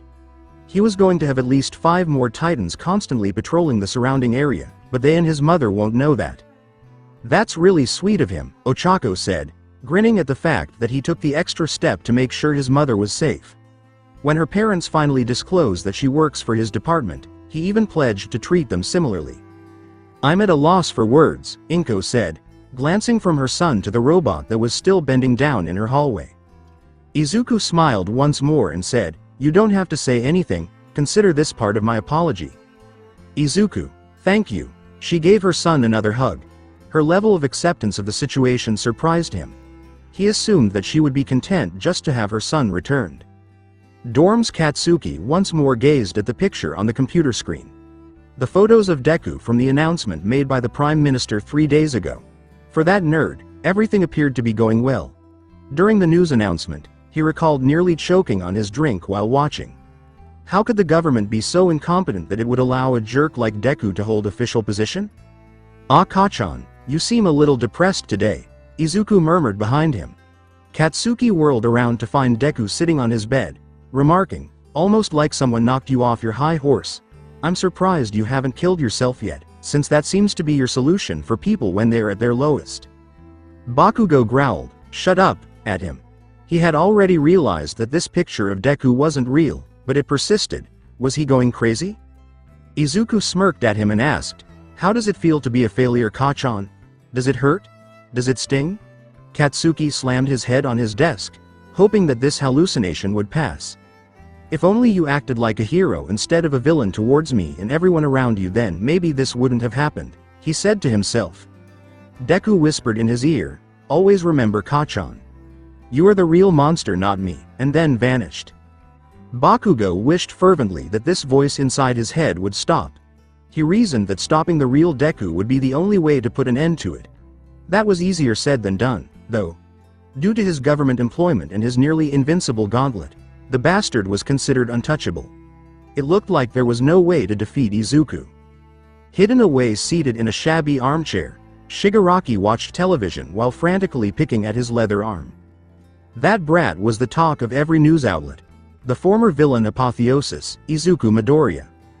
He was annoyed by the way the media portrayed him as a former villain, as if the child wasn't in his heart still a villain. However, Shigaraki found it really frustrating how quickly Izuku gained such a large following. All Might was fought by Izuku, but so was he. Where had his recognition gone? Why was the League of Villains no longer in the news? Was the brat really that easy to outshine? Shigaraki was getting annoyed with all of these questions. Dabi watched his boss fume in silence. He was beginning to question his continued presence here. Since he had shown his gauntlet and revealed himself to the world, Izuku had achieved a great deal on his own. He brought All Might to a standstill, according to the press. Then proceeded to convince the government to assign him a position of authority and power. The young person even went above and beyond by defeating the second-ranked hero. The man Dabi detested above all others. Izuku simply spit his robots on him, doing it without even trying. Watching the bastard be repeatedly knocked down and then dragged before Izuku, who used his gauntlet to do something that rendered the vanquished hero unconscious, was quite entertaining. How had the League fared? Their base was raided, and All Might defeated their real leader as a result of a botched attack on the United States of America, a few minor acts of terrorism on cities, and the abduction of a student from the training camp. And here they were now, hopping from one location to another with no prospects for the future save perhaps forming an alliance with the Yakuza. Would you be interested in working for me? Dabi was beginning to take Izuku's offer very seriously. He hadn't really thought about it at the time because Izuku had just 3 stones in his gauntlet. It gave him power, but now that he had 5 of these strange stones, he possessed power beyond that. Perhaps he could achieve more with him than Shigaraki could ever hope to. Pulse headquarters. What took place? Endeavor opened his eyes groggily. He opened his eyes and tried to locate himself. It looked like a jail cell to me, what with the gray walls and bars and the low lighting. He came to the conclusion that the evil kid had imprisoned him. Is he really thinking that this will hold me? He sat up in bed, sneering at the audacity. Then Endeavor attempted to use his quirk to melt the bars, but it was unsuccessful. He attempted to ignite Hell Flame once more, but nothing changed. Someone pointed out to him the sound of a loud metal rattling. Gazing out of his confines, he observed Izuku Midoriya scuffing his handcuffed against the bars. Izuku grinned at him through the bars. Ah, you're awake. Endeavor yelled. What did you do to me? I grabbed the item you cherish the most. Izuku shot back in a scowl. The one thing everyone values most in this world. Your quirk. With a twisted expression of anger, the former hero exclaimed, that's not possible. Izuku laughed, oh, that's a scary face, and took a tiny card out of his pocket. Endeavor's hero license was at stake. He chuckled and held up the license to compare the pictures, saying, ah, you're making the same face in your license picture. He then lit the card with Endeavor's peculiarity, burning the license to a crisp and throwing the smoldering plastic at the ex-hero's feet, saying, that scowl reminds me so much of my dear Kachan. Enji Todoroki, your career as a hero is over, he said, thoroughly enjoying the shocked and bewildered expression on the man's face. Endeavor spat, my agency will come after you for this. You understand why I closed your agency, Izuku said, crossing his arms. Oh, that's right, you've been asleep for 3 days and don't know what's going on now. Let's just say I can get a lot done in 3 days, he said with a grin. Endeavor pondered, do you really think the public will let this slide? Considering that at least his supporters would call out this brat. After all, he was the second greatest hero. As she paced the outside of the cell, Izuku said, I have a question for you. He paused to glare at the man through the bars, asking, do you think anyone will give you sympathy now that they've found out what you've done? You see the shocked and angry look in the ex-hero's eyes as he continued. How you drove your wife to madness. How you discarded your children when you realized they wouldn't further your ambition. Or perhaps the public should know about how you drove your firstborn son Tuya to suicide. You didn't even look for his body. At last, he snapped, you shut the hell up, and got to his unsteady feet. Izuku yelled back, no you shut up. The public knows the truth about you. They now know that you're not a hero. That someone like you should never be a hero, but don't worry for you won't be the only hero I retire. Endeavor argued, who are you to decide that? You're just some quirkless brat with a fancy glove. Well, this quirkless brat and his fancy glove is powerful enough to put you in your place, Izuku said. And I wouldn't be insulting quirkless people if I were you. After all, you are one of us now. He grinned broadly. It's not that bad, you'll get used to it, Endeavor said, regretting his current state of uselessness as he glared down at this clenched fist. What was even worse was that the little bastard seemed to be proud of what he had done to this great hero in the past. Enji Todoroki vowed, I'll make you pay for this one way or another, no matter how long it takes. Endeavor, there are a few things I've been meaning to ask you, Izuku said, ignoring the man's threats. As he moved closer to the bars, he questioned, were you always like this? Let me rephrase that. Did it ever occur to you in your entire career as a hero to simply be a hero? Was this all just a competition to you? A way for you to be the best? Did none of the lives you saved matter to you? Was every person just a point for your scoreboard in this ridiculous imaginary feud with All Might? Todoroki asked, what else would I do this for? Izuku just scowled in disappointment and asked, what would be the point if I'm not the best? Like Bakugo and everyone else, they failed to see the true meaning of what it means to be a hero. Namely, to become a hero. That's what I thought, he said, squeezing the bridge of his nose and letting out a frustrated sigh as he opened the cell's door. He waved for the man to go, saying, all right then, off you go. Enji looked at him doubtfully. You're not a prisoner, Todoroki. You've had your quirk appropriated and your hero license revoked, but you're free to leave. This is your punishment, Enji Todoroki, to live free in the new world. Completely powerless to change anything, two Titan robots in black approached Izuku. With a pleasant smile, he turned to his tall robots and said, my advice to you is to try and piece back together your shattered family. Maybe earn back their love and respect. Have a second chance to be a father for once in your life. It's all you have left now. The Titans confirmed with a growl, boys, escort this man out. Taking Endeavor by the arms, he exited the cells. He didn't resist at all. Anyhow, what could he do? He lost his hero license and his quirk to that little brat with green hair. Now, he was useless and worthless. Every staff member and police officer they passed during his robotic escort around police headquarters gave him a confused look. While some people felt sorry for the former hero, others were disgusted. Endeavor was soon brought to the front door. After that, the Titans violently shoved him out the doors, where a horde of press members awaited. One of them shoved a microphone up to his face and asked, Endeavor, is it true about what happened to your first son Tuya Todoroki? Do you feel responsible for his suicide? Why did you lie to the public by saying his death was accidental? Why did you lie and say that your wife moved to the hospital for health issues? Did your agency know all this? Is that why Director Midoriya shut it down? Increasingly, for the first time in his life, the ex-hero was inundated with inquiries and accusations, to which he had no idea how to reply. He was by himself and totally helpless. Izuku observed the man from the top of the police headquarters, his face wearing a contented smile. The era of heroics was ultimately drawing to an end, and a new era would emerge from the remnants of the previous one.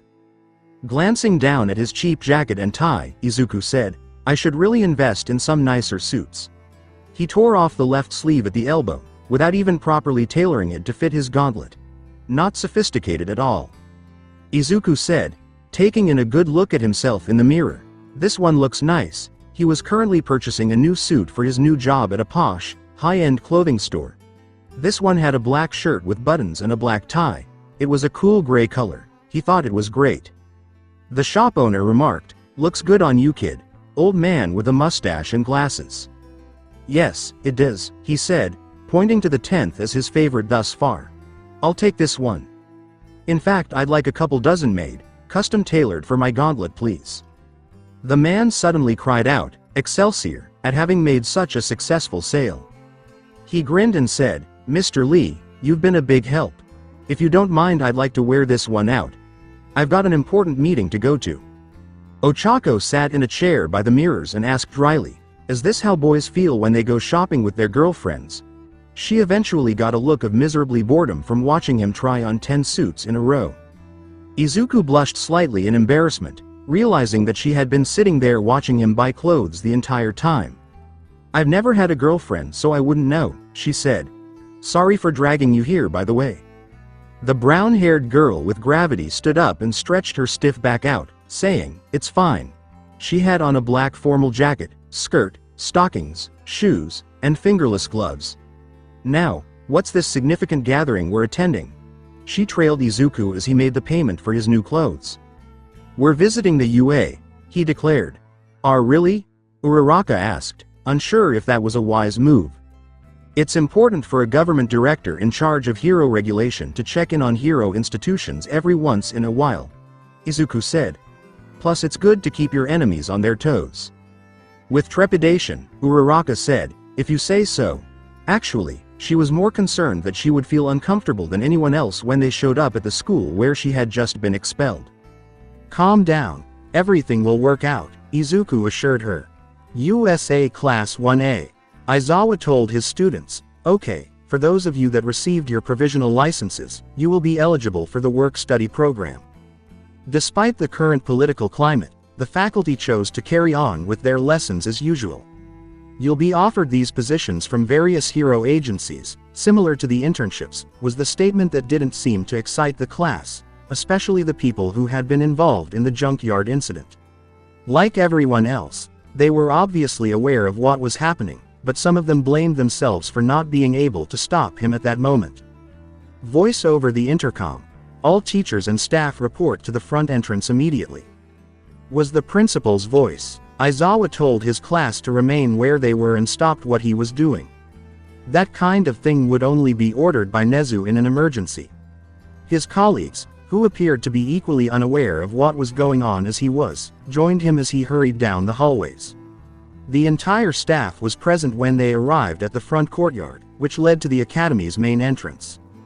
Power Loader inquired, "What's this all about?" Vlad King stated, "We were in the middle of teaching our classes." Nezu turned to face the entrance and said menacingly, "He's coming." "Who?" Aizawa looked up at him. The small white animal announced, "Izuku Midoriya is coming here to UA." Toshinori's eyes in particular widened with shock. Midnight exclaimed, "Wait, he's coming here, like today, like right now?" Snipe inquired, "How long till he gets here?" "Next," Nezu said, glancing at his watch, "in less than 5 minutes." "Wise youngster," Aizawa said, announcing his arrival right before he gets here. "Gives us zero time to prepare," he said, applauding the boy's audacious move. Then, he and everyone else tensed up when a big armored truck and a black limousine appeared outside the entrance. With his dark green, disheveled hair, gray suit, and an infinity gauntlet fastened to his left hand, Midoriya emerged as the door opened. What startled them even more was the person who came out after him. Former UA student Ochako Uraraka appears to be just as nervous as they are. How on earth was she spending time with him? Izuku called out from outside the entrance, smiling, "You all look tense." He and the girl approached the threshold and exclaimed, "Like you're ready for a fight. Are you going to turn off the security gate so we can enter?" He asked quietly. All of them gave him a crazy look. Nezu abruptly said, "We have to do as he asks. He works for the government that gives us our funding. As long as he doesn't cause harm to the students or the premise, he can come and go as he pleases," the principal referred to the rules. "You're not serious," Midnight uttered. Izuku called again, patiently tapping his foot, "I'm afraid he is." Nezu took out a tiny remote and pushed a few buttons to turn off the security system surrounding the school's front gate. With a sly smile, Izuku stepped forward and crossed the threshold into the nation's most esteemed hero school. Uraraka trailed silently behind him. He snapped his fingers and the armored van opened, saying, "Oh, and one more thing." 6 elegant black Titan robots emerged from the car, following their master as they marched in unison. Izuku walked up to the UA teachers and said, "Don't mind my security detail," in a casual manner. Nezu said, "Good day, Director Midoriya," deciding to remain courteous and friendly in spite of the uncomfortable circumstances. Shaking the small creature's hand, Izuku bowed down and said, "Pleased to meet you, Professor Nezu." He took a sick pleasure in the expressions on the teachers' faces, particularly those of Aizawa and Toshinori, saying, "May I introduce the first employee of my new department? I'm sure you remember her, Ochako Uraraka. Sorry to alarm you with my sudden arrival, but as the director of the new Department of Hero Regulation, I thought it best to pay a visit to all the hero schools, just to check in on how things are run here," he said with a smile. "Please go about your normal routine, don't mind me." Nezu gave the order. "Yes, everyone go back to your classes, tell them that everything is fine," but he was also subtly conveying a message. Don't act irrationally yourself and don't allow the students act irrationally either. Despite giving the principal a worried look, they all complied. Toshinori was desperate to take action regarding Midoriya, but he knew he couldn't because this was beyond his control. He was walking away when he noticed Izuku giving him a little smile. "Shall we talk in my office?" Izuku told the little white creature to lead the way, as he and his companion Uraraka and his retinue of robots strolled beside him. "Office. Please take a seat and enjoy some tea," Nezu maintained her gracious demeanor. Izuku sat down at a little table with a fresh cup on either side of a chessboard. Uraraka chose to wait outside to spare himself any possible awkwardness. "Thank you," he said, grinning at the well-known game while taking a sip of the tea. Nezu took the chair across from him. With a gesture toward the board, the principal said, "Would you indulge me a bit?" "Following you," Izuku nodded. Nezu began by advancing one of the white pawns. The boy with green hair made his first move with his knight rather than a pawn, asking, "May I ask what this little visit is really about?" Izuku observed him move a further pawn and said, "I already told you." He moved one of his own black pawns, saying, "Just checking in to see how things are conducted at these hero schools. As the director of hero regulation, I need to make sure that the future heroes meet the new standards." Nezu said, moving another piece, "And what standards do you believe they need to meet?" As he moved, Izuku said, "I just want them to be heroes for the right reasons." "Is that so wrong? To have real heroes who wish to honestly help others and are not in it for money or fame?" Nezu concurred, saying, "No, there is nothing wrong with that. But have you considered the cost? What will you have to become to achieve such a goal?" Izuku asked, using his knight, "Maybe I should have been nicer about it." "Is that your point?" And removed a pawn. "Use my infinity gauntlet to become a hero and symbol of justice and good. Become part of the problem instead of trying to fix it. I'm just expressing that there's an opportunity to make the correct decision," Nezu informed him as she removed one of his pieces. Izuku's chess moves went from being measured to being a little more aggressive, saying, "I am doing the right thing. You just think it's wrong because you don't understand. History will always be the judge over who is right and who is wrong." Izuku asked with a small laugh, "So you've made up your mind then?" "It's funny that an animal lucky to be born with such a wonderful quirk thinks he can convince me that I'm wrong in some capacity," he said. "As if you could possibly understand what it's like to be a quirkless nobody. You don't even allow quirkless kids into your hero classes." Nezu countered, "That's not true. We changed that rule 5 years ago. And in all that time not a single quirkless child has attempted your entrance exam or even applied for the program," Izuku told him. "That certainly says a lot." Nezu questioned, "What does it say?" As he moved his king out of harm's way. Allowing quirkless people to take the exam was really nothing more than a publicity stunt. You never had any intention of letting them into the hero program and everyone knows it. It's not like you did anything to encourage or promote a possible quirkless hero, Izuku responded with reproach. He said sourly, "You and your school value people based on their quirks, just like the rest of the world." Nezu refuted his statement, saying, "That's also not true. We value all of our students and those who apply equally."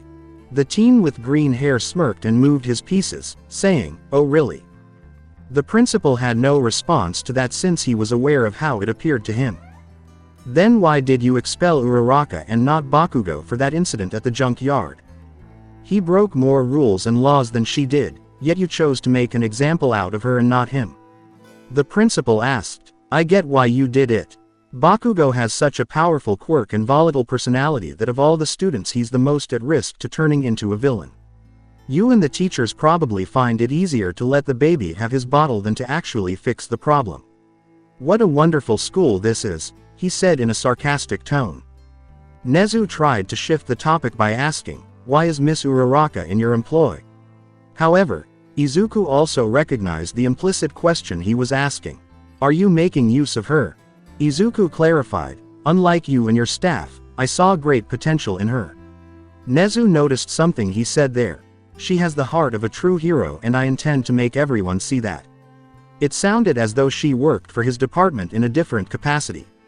The principal was concerned because there was clearly more to this hero regulation program than was first suggested. Employee Lounge. In his true form, All Might sat on the couch and wiped the nervous perspiration from his brow.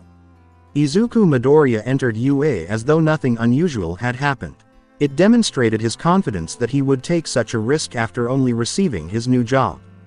The young third year who he wanted to succeed him stormed into the room as he was debating what to do about it. Mirio questioned, he's here isn't he? Toshinori questioned, how did you know? As soon as he learned that the new director of hero regulation was on the premises, some students saw him arrive from the windows and words gotten around. He set out to find his teacher All Might. Yes, he is here, and everyone in the staff is nervous, the scrawny man acknowledged. Mirio started to walk away, saying, good. I can talk to him in person, but Toshinori stopped him in his tracks by placing a hand on his shoulder. Look young Mirio, I admire your enthusiasm, but what do you think talking to Midoriya will accomplish? The hero replied, I myself couldn't get through to him. I really think he's beyond words at this point. Mirio argued, I don't believe that. No one is beyond words, least of all a kid who clearly doesn't understand what he's doing. Sighing, Toshinori said, young Mirio. To tell the truth, he said, I really don't want you going near him just yet. Not only does Midoriya have one for all, but I believe he also has all for one, the third year said, blushing slightly at the memory of that terrible quirk. All Might informed him about the villain he vanquished, who was subsequently imprisoned in Tartarus. The damage that Izuku Midoriya could do with his gauntlet if it included that quirk would be enormous. Then what do we do? Toshinori said to him, I need to make sure he has it first. In exasperation, he scowled, then I don't know. If I could just get that gauntlet off of him, then he wouldn't be such a threat. No offense All Might, but that kind of thinking made him what he is today, Mirio said, reminding him that Midoriya's current status was the result of everyone's perception that people with quirks were frail and powerless. It's difficult to break old habits, Toshinori scowled and repeated himself. He told his protege, for now, we watch him. I don't think he'll start a fight. With a confident tone, Mirio said, I don't think anyone will start one with him either. All Might became very concerned and said, well, there is young Bakugo. Apparently they have a bad history together. He knew how easily the boy could become enraged. It occurred to him to think, too. Could it be that Midoriya was relying on that? What if he had come here knowing that Bakugo would attack him right away, giving Izuku justification to use his newfound power against the other boy? This could all be a trap designed to take advantage of Katsuki's quirk if he really did have all for one. Whatever you do, don't approach Midoriya yet. I'll be back, Toshinori warned Aizawa, telling them to keep Bakugo away from their guest visitor. Halls of America, Izuku said, what a wonderful facility, as he walked through the halls of the esteemed hero school. The state-of-the-art training rooms they passed amazed him. His quirky personality prevented him from ever walking this campus as a student, so he was extremely happy to be able to explore it to his heart's content. Yes, it's nice, Ochako said with a yearning sigh. She followed him around the very school where her previous dream had ended, but she did so with a heavy heart. Fortunately, Izuku gave her a new dream and purpose when she needed it most. Izuku turned to face Uraraka and silently motioned for his titans to stop, saying, cheer up Uraraka. I know how hard this is for you. Life and the goals we set are about moving forward, not looking behind. Then, what are we doing here? Inquired Ochako. She was still not quite sure why they had come to her old school in the first place. We're searching for people who share our desire to advance, Izuku said as he turned to face the hallway and eventually noticed the room he was seeking. The class of support. He approached the development studio with a kind smile on his face and went straight to open the door without knocking. Only for a figure to almost crash into him and the doors to be blown open by a large explosion of black smoke. Without flinching, Izuku used the power of the reality stone to catch it before it could reach him. The robots let out a short growl before deciding that their master was not in danger and returning to standby mode. Uraraka's shocked eyes grew wide at what had just transpired. A girl's voice came out of the smoke, giggling, I guess the fuel output was set too high. Or maybe the generator overheated too fast. Izuku lifted Mei Hatsume into the air with his power, and the girl didn't even realize it at the time. Mei said, Izuku was still blowing things up, as she peered down to find him standing in the center of the hallway. Izuku, was her loud cry. It had been 4 days since his big news debut that she had not seen him.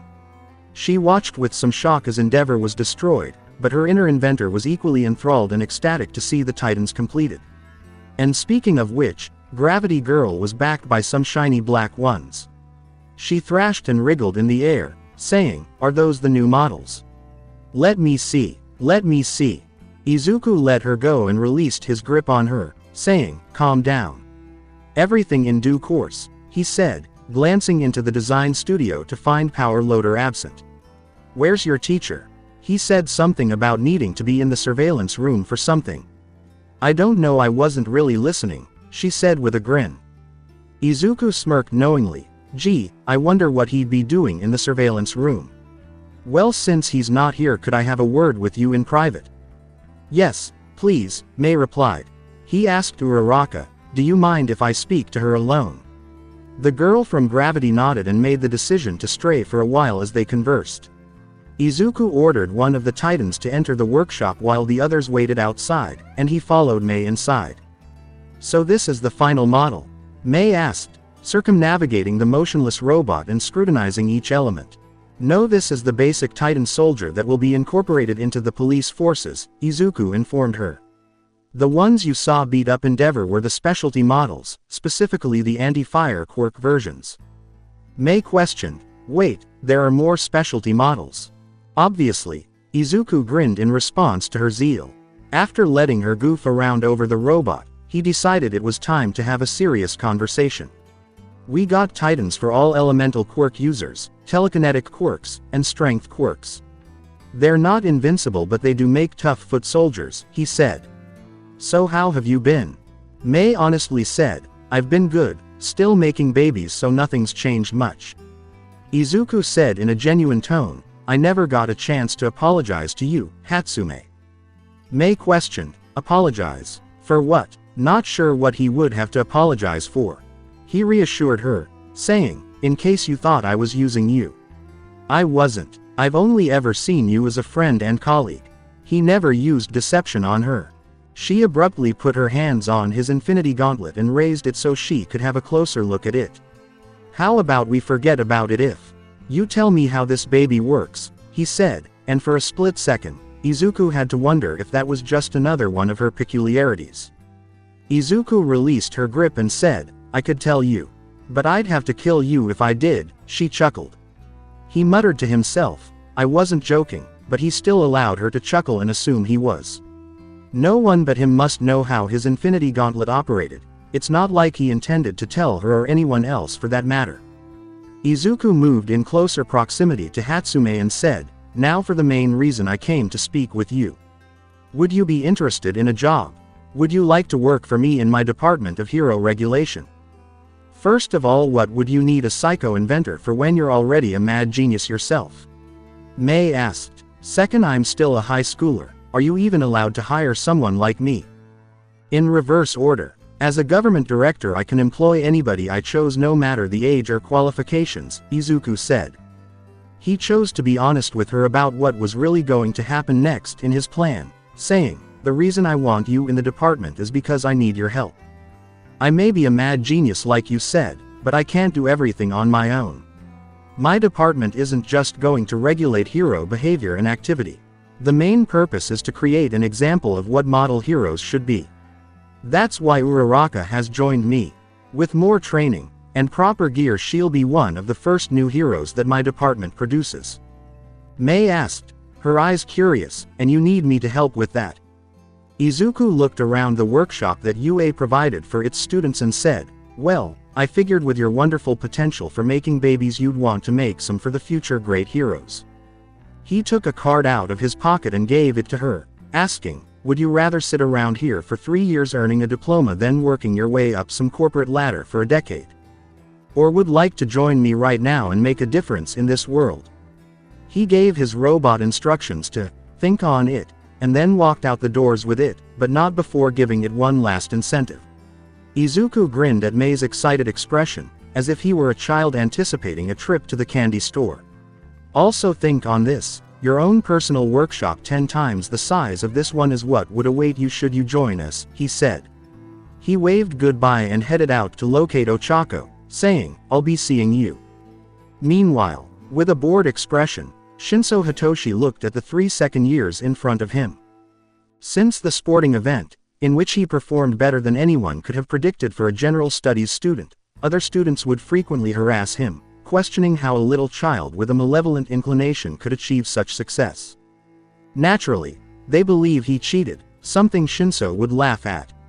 A real fight against pupils who could make ice, set off bombs, and had engines embedded in their legs, and he had to have cheated by using his peculiar gift of brainwashing. What a waste of time. Like everyone else, he put in his best effort but was unsuccessful because he didn't have the good fortune to be born with an extreme quirk like that Bakugo asshole. The man with goat-like features looked down and said, what's the matter, not gonna say anything. Another guy with a third eye on his forehead made fun of him, saying, be careful, that's how his villain quirk activates. He needs to talk. Though he wouldn't give them the satisfaction, Shinso could use his quirk to make them leave him alone. No matter what happened, he was going to be a hero. A voice called out from behind the group, excuse me. Shinso identified the girl as the one who had been expelled from Class 1A. Why was she in this place? I couldn't help but notice you picking on this fellow here. What's it to you, girl? Yes, please leave. In an instant, Ochako appeared between them, and Shinso and the gang of bullies began to float toward the ceiling. What? Uraraka adjusted her gloves and looked at the boy with the purple hair. Were they bothering you? Well, a little. How did you manage that? He recalled her use of her eccentricity at the athletic festival. To make them defy gravity and rise, she had to touch them. She turned to face the pupils who weren't frantically attempting to grasp the ceiling and said, after I was expelled, I gained a new friend who helped teach me new ways I can use my quirk. Now I try to use a light touch so my targets don't even feel or know I've touched them until it's too late. I've even worked on my speed as well. Another voice called out from the other end of the hallway, that she has. There, Izuku emerged, trailed by his mechanized bodyguards. He approached Ochako and Shinso, saying, as I told Uraraka, there's other ways to be strong. I remember you from the sports festival. Shinso Hitoshi, right? Shinso cautiously fixed the man in front of him with a, yeah, that's me, look. The eccentric villain Izuku Midoriya defeated All Might and rose to the position of government official. You did very well with your brainwashing quirk in the competitions. Until Bakugo figured it out in the tournament and blew you out of the ring, Izuku said with a stern tone. Shinso was taken aback by his candor as he spoke to the boy, saying, I was still impressed by your performance though. The boy with purple hair asked abruptly, aren't you worried I might use my quirk on you? Oh, if I were you, I wouldn't even try, Izuku said, pointing back at the robots in his rear. Those titans are equipped with scanners that detect the activation of quirks and will attack you without hesitation. Should you use yours on me, they'd crush your windpipe before you could order me to order them to stop, he continued with a devious smirk. You wouldn't even get the full sentence out. Under the menacing gaze of the tall, imposing robots, Shinso perspired a little and said, I'll take your word for it. Izuku, good luck with your studies. It was nice meeting you, she said with a bright smile before waving goodbye. Let's go find this amazing class we keep hearing about, he said, taking his mechanical guards with him. Ochako also grinned at the general class student, putting her fingers together to give the 3 bullies who were still stuck to the ceiling like balloons some gravity back. To Shinso's amusement, the students crashed painfully onto the floor. He turned to find that Uraraka and Izuku had vanished. Shinso Hitoshi made the decision to follow the 2 of them, saying, I need to see this. He was hoping to take someone down a peg, but he was also just curious to see what would happen.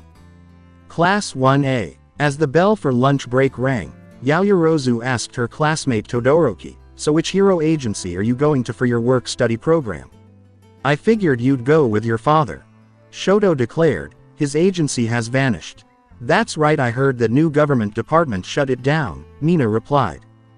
Hiroshima asked the icy cold boy, what happened to Endeavor anyway? He showed up at the house yesterday, but he hasn't said anything to any of us, Shoto informed them. There's another thing. Something happened to his quirk, Bakugo said, storming out the door with a lot of noise before Kirishima worriedly pursued him. Since he is the only student in their class who will not be participating in the work-study program, it appears that he is still upset. Of all of them, he is the only one who did not receive their provisional license. Aizawa says he will be attending the remedial training. He's not feeling well, Kaminari explained. Tsuyu asked, sounding quite croaky, when is he not in a bad mood? Shiro remarked, he's never been this bad though. As they headed to lunch, everyone filed into the hallway. A familiar figure materialized at the other end of the hall, stopping them. So this is the famous Class 1A? Izuku asked, grinning, as he approached the startled students. At the sight of him, the students all went pale, calling him, the ones who fought real villains and survived, the champions of UA and the future generation of heroes. Their homeroom teacher informed them that there was a special guest at UA and advised them not to worry. They now knew why Aizawa had wanted them to stay calm. The whole class was at a loss for how to respond. The courageous Iida moved to put himself between his classmates and the person wearing the Infinity Gauntlet as a protective barrier. Izuku simply waved Iida away, saying, I don't know what you're doing here, but please, this is a school. The teen with green hair grinned and said, oh relax, I'm just here to ruffle some feathers and do my job. Which is, to keep the heroes in line and make sure they're doing their jobs for the right reasons, Izuku said. Iida flinched as he took a step closer and said, let's see if I remember. There was Shoto Todoroki, Tenya Iida, Momo Yaoyorozu, Tsuyu Asui, and Eijiro Kirishima. You were the ones who bravely fought me at Raxus Junkyard. I never got a chance to commend you for your wonderfully heroic behavior, Izuku said. I know your teachers scolded you for it, but they're too obsessed with bureaucracy and the value of quirks to know what real heroics are anymore. Tsuyu stood up to him and blurted out, what about Ochako? She went looking for you there first and yet she was expelled because of you. If anyone is heroic it's her. You're quite correct, Izuku concurred with her. The group fell silent in shock as a familiar figure moved around the line of Titan robots. That's why I decided to lend her a helping hand. Isn't that right, Uraraka? The person said. She greeted them awkwardly, hi. Iida was the first to come out of shock, saying, Uraraka. Izuku chose to step back and observe the entire exchange, but he kept a wary eye on him, asking, just what on earth are you doing with him? You know what he is and you must know what he's done. And, the gravity girl asked, perplexed as to his argument. Iida demanded to know why she would side with someone like Midoriya, asking, so why are you with him? Uraraka stated bluntly, because he's right. Because his beliefs are just. Izuku's goal to correct our hero-based society is something I wish to support. Yaoyorozu said, I find it hard to believe that's all he wants. Izuku looked at Momo Yaoyorozu and said, I don't expect you to understand. You who was born into wealth, born with a wonderfully versatile quirk. I have nothing personal against you, but you like many others are blind to the problems of this world, that appeared to silence Momo. His gaze shifted from her to Todoroki. Izuku laughed and asked, how's your father doing, Shoto? He made it back home safely, I presume. The boy with the bicolor hair asked. more curious than angry. What did you do to him? He wasn't fit for the position of a hero, so I revoked his status in more ways than one, Izuku mumbled. Simple as that. I don't see what the big deal about Endeavor was. All it took was a few well-built Titan robots to take him down. Shoto found himself nodding in agreement with the other teenager. Until Izuku persuaded him that his destiny was to surpass his father and be a hero unlike either him or All Might, he was always intimidated by his father's immense power. From that point on, he began to see Endeavor for the person that he truly was. A failure who was only able to transfer his self-serving objectives to others instead of completing them himself. The once powerful, intimidating man appeared incredibly small in Shoto's eyes after witnessing him get destroyed by those machines on the news. For all of the man's goals and intentions, this was the end. Undone by a single eccentric genius who revealed all of Endeavor's dark secrets to the public while also removing the most important things from the company. To that Shoto was appreciative. He already hated the man for the things he had done to his mother in his early years, but now that he was aware of the existence of an older brother named Tuya, whom he had never met and would never get to know, he hated the man even more. So, how are you doing then? He inquired regarding his peculiarity. Naturally, Shoto deciphered the implied meaning. The youngest Todoroki told him honestly, I've been learning how to use the fire side of my quirk since our battle, not that it's any of your business. He glared down at a rather short child with purple balls for hair as he said, but it is my business.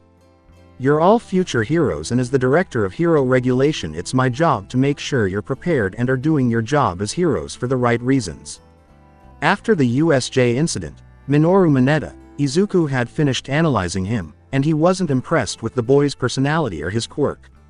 He hadn't changed at all, based on the student's terrified reaction upon seeing him and how he cowered behind one of the girl's legs. Hell, not a single person had bothered to speak up to him outside of Asui, Todoroki, Yaoyorozu, and Iida. It was obvious that the others were too afraid of him. Bakugo turned the corner and saw Deku standing there in front of his classmates, exclaiming, "What the hell?" He initially believed it to be just another hallucination, but he was plainly visible to everyone else. At last, some normalcy, Izuku grinned, welcoming Katsuki Bakugo's breath of fresh air and consistency. With sparkling palms, the blonde stomped over to him. To stop his friend, Kirishima put a hand on his shoulder and said, "Hey man, don't do anything rash." Izuku silently gave his titans the order to do nothing while waving his hand. "Oh yes, please do something rash." Bakugo was gripped more tightly by the redhead, who said, "Don't listen to him, he's just trying to get under your skin. I get it, he beat you up pretty bad at the junkyard, but that's no reason to get this angry." "Really?" Izuku asked, raising an eyebrow. He turned to face Katsuki and said, "You really think that's why he hates me so much? So you didn't tell him or the rest of your classmates? Interesting." Tenya questioned, "Tell us what?" "It appears your friend Bakugo decided to remain tight-lipped about his past, specifically who and what he really is," Izuku said with a grin. "Allow me to shed some light on the matter. You see, when Bakugo here got his quirk in preschool, everyone around him, the adults and the kids, praised him for it," he said. He enjoyed the angry expression on the fiery blonde's face, saying, "Unfortunately that created a massive superiority complex and gave birth to an arrogance and ego that could rival the gods." Kirishima released Bakugo from his grip, saying, "And so Bakugo here became the worst school bully, doing whatever he wanted to anybody. Especially me, isn't that right, Kachan? He called me Deku, the useless, worthless, quirkless nerd. He's blasted me with his quirk more times than he's probably hit you all with it in training." He did that. The redhead wasn't blind to Bakugo's violent nature, but he didn't want to believe it at first. He simply never imagined that the other would bully someone who was helpless. Izuku scowled, "So you didn't know then?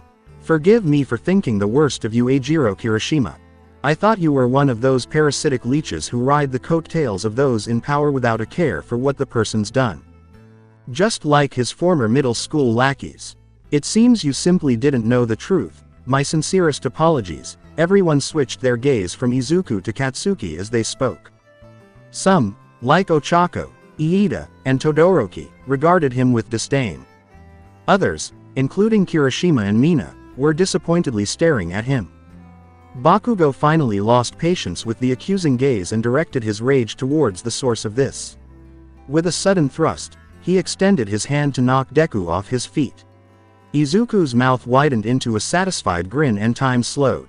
The soul stone glowed a sinister purple as he lifted his gauntlet and opened the palm. There was no blast, and Bakugo was firmly restrained by a gray capture weapon that pinned his arms to his sides and pulled him away from the green-haired director. How wonderful would that have been? Izuku sighed with disappointment and turned off the soul stone as he considered this. Holding Bakugo tightly with his scarf to ensure the boy's quirk was erased, Aizawa said, "I'd appreciate it if you didn't harass my students." He arrived in time to witness the blonde's attack on the boy who had previously been Apotheosis, the villain. Izuku defended his actions by saying, "I was just teaching them stuff they didn't know." That's what a teacher is supposed to do, right? But he also questioned Erasure Head's tactics. Helping the students to be the future heroes is what this institution is all about, but judging how Katsuki Bakugo is still snarling at me like a rabid dog, it seems the school's behavioral practices are not as good as I imagined. Izuku moved closer to the still captured Bakugo as he leaned in closer to the blonde's irate face and said, "He's been here for over a semester and yet he's still the same violent boy that tormented me through my childhood. You've got your work cut out for you, Aizawa-sensei." His smile hinted at future suffering for the volatile teenager. "I honestly can't wait for you to become a legal registered hero Kachan, because then you'll be under my jurisdiction." Bakugo wanted to yell obscenities at him, but the teacher dragged him off somewhere while Erasure's capture scarf was wrapped around his mouth. Izuku hummed to himself as he watched his former bully be taken away. Has Aizawa discovered the purpose of the Soul Stone? Or had someone else realized and forewarned him?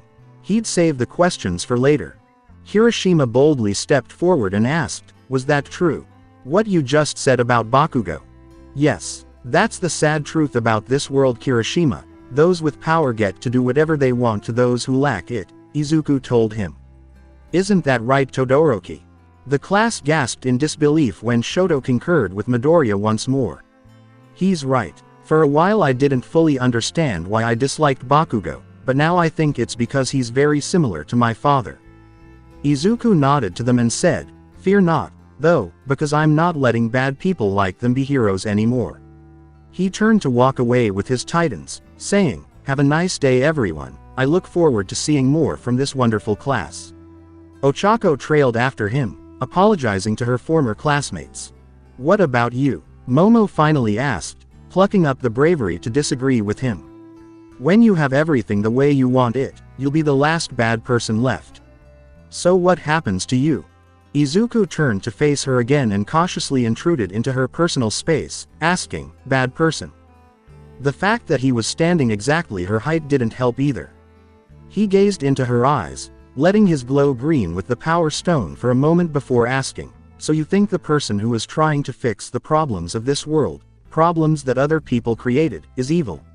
You still have some maturing ahead of you, Yaoyorozu. Farewell for now," he said, breaking eye contact as he turned to walk away, allowing Momo to let go of the breath she was holding. A cleaned classroom. Katsuki thrashed and cried, "Let me go, damn it. Enough." Aizawa yanked him loose, allowing him to collide with a desk. He started to yell some more, but Erasure interrupted him. "I know what your problem with Midoriya is." "What?" froze Bakugo. "So you heard what he said too?" "No. After the junkyard incident we noticed by your injuries that Midoriya gave you special attention, so Nezu investigated your history and past relationship with him," he said with a pause. "Racism and bullying are the things that I can't stand," he said, giving his pupil a menacing look. "Midoriya thinks that we don't care about your personality and are only interested in your powerful quirk like everyone else in your life before you. Well, I'm here to tell you that he's wrong. I'm about to do something that should have been done a long time. Katsuki Bakugo, you are not the best. You have a dangerous and destructive quirk that in my opinion is only good for causing physical harm to others. I don't think you're cut out to be a hero, but the principal thinks you'll change with time and effort. After Raxus we let you off easy because we felt sorry for how badly you were beaten by Midoriya, which was a mistake. You should have been expelled instead of Uraraka, Aizawa kept berating the brunette, having never been treated this way before. You helped make Midoriya what he is today. To that boy you were a villain, not a hero. You need to learn that terrible actions have terrible consequences, so starting tomorrow you will report for counseling, and Best Jeanist gave us an interesting idea with how to teach you humility. I won't spoil the surprise, but all I'm saying is that if nothing comes from it you might just consider yourself expelled in the future. Aizawa breathed deeply after having said what he needed to. Is that all? Katsuki asked in a very unusually quiet tone, swallowing the lump in his throat and feeling a slight sting in his eyes. Yes, and consider yourself fortunate that I arrived in time to stop you. Aizawa chastised him once more for his careless actions. All Might has a theory about that stone in the palm of his gauntlet, the one you and the others tried to keep from him. If he's right, then you just came very close to losing your quirk. Bakugo said, "What are you talking about?" as he gave him a crazy look.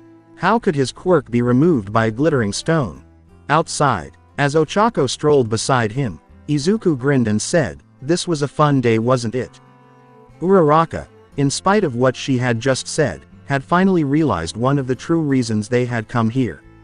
"Well, you've certainly antagonized them all," she said. It's clear that Izuku wanted to see how he would fare against potential recruits. She could tell that Izuku was interested in Todoroki and Iida, but his main goal was Hatsume. She still didn't know how he planned to convince them of his point of view, though. He paused and turned around as a voice called out to him, "Midoriya, wait." A pale and weak-looking blonde man wearing an oversized yellow suit approached him at a jog. The man took a moment to catch his breath before Izuku said, "All Might, shouldn't you be taking it easy considering you condition?" With a fake sense of concern, Toshinori approached him and said, "I just wanted to speak to you, not as a hero." Person to person. As he approached, he noticed that the robots gave off a soft growl when he approached too closely. Izuku narrowed his eyes and said, "I know you don't want to hear me apologize to you again or tell you that you can become a hero. I just want you to think about what you're doing. Really think about it and ask yourself, is what you're doing right? Is it just?" "I did consider it," Izuku admitted to him.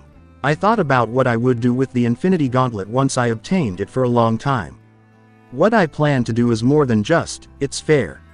Fair and balanced, just as all things should be." The gaunt man called him out on it, saying, "Fair and balanced? Is that what you call stealing Endeavor's quirk?" With a simple smile, Izuku lifted his gauntlet and ignited a ball of fire in his palm. At that point, All Might discovered the Soul Stone. Was it fair that Endeavor got to be the number 2 hero while tormenting and abusing his own family? Izuku inquired. Was it fair that you lied to the world for years about your quirk? Was it fair that you gave people like me false hope? You have to understand that as the symbol of peace everyone's hopes are riding on me being an invincible hero, All Might murmured. I didn't like it, but as long as everyone was safe and smiling it seemed like it was worth it. Izuku shot back, scowling. Meanwhile the quirkless rejects like myself were being pushed around and stepped on by society. Your lies gave us and me something to hope for. I thought that anyone could be a hero, I really did, until you told me the truth. You said someone without a quirk can't be a hero, that it wasn't possible. He put out the flames in his hand. Toshinori swallowed the apology that was trying to form in his mouth and said, You're wrong, All Might. Anyone can be a hero, and they deserve a chance to at least try. Apologizing would no longer be helpful to him. Uraraka came up to him with her phone in hand and said, Izuku. The Prime Minister called and said the Senate approved the building of your new base. Wow, that was quick, Izuku chuckled. He waved goodbye and headed to where his limousine was waiting for them. Funny how quickly the government's wheels turn when someone's wielding an all-powerful gauntlet. Well, it was nice talking to you, All Might. And what about you, young Uraraka? Toshinori asked, glancing at the girl with brown hair who was standing next to Midoriya. Do you think this is all fair and just? She said nothing more than, I've chosen my side, before turning to follow him. After the Titan robots got into the armored truck, the two cars drove out of the Hero Academy. All Might was helpless to stop him and could only watch them go. Later, off Japan's coast, Izuku signaled to the helicopter's pilot to slow down, saying, This seems like the perfect spot. Then he gave him the order to unlock the rear. The pilot hesitated, not used to addressing a child with such a formal title. Are you sure? Sir. Please do it. The military-grade helicopter's rear door opened, revealing a torrential downpour of rain and wind outside. Izuku took a step away and gazed out into the ocean. Instead of falling as most would expect, he hung in midair. After the helicopter had departed safely, he raised his gaze to the heavens. He waved his hands a few times and pointed his gauntlet upward, saying, "This storm is annoying." Izuku and the area he wanted to work with were surrounded by a massive pillar of light as the clouds began to part, stopping the storm and allowing sunlight to enter. "That's better," he said, reaching down to the ocean below as the reality and power stones glowed brilliantly. He let out a loud, "Ha!" and began to tug with his gauntlet. When something sizable was lifted from the ocean floor, the waves started to churn and ripple. The first feature to show up was a sizable rocky area that kept rising out of the water until a large island surrounded by a sheer cliff formed. Off the coast of Japan, Izuku had utilized his power to create a new land mass. The green-haired gauntlet user levitated down slowly and gently landed on his newly created island. As he looked around the foundation for what would become his future headquarters, he mockingly quoted, "Upon this rock I will build my church." His thoughts were cut short when his phone went off. He grinned, knowing who it might be, as he saw the unknown number. He picked up the phone and said, "I've been trying to get in contact with you for the past 3 days. You're a hard man to reach, Stain. You've truly excelled, child," the hero killer ultimately declared. "You know I had a hunch that you were going to accomplish great things and I always trust my instincts. Have you heard about Endeavor? I think I won our little bet," Izuku triumphantly said. "That you did, so what do you want me to do, boss?" Stain's sly smile was apparent to him, and it also made him smile. So that's it for today. I will continue this story in next part. Till then, bye bye.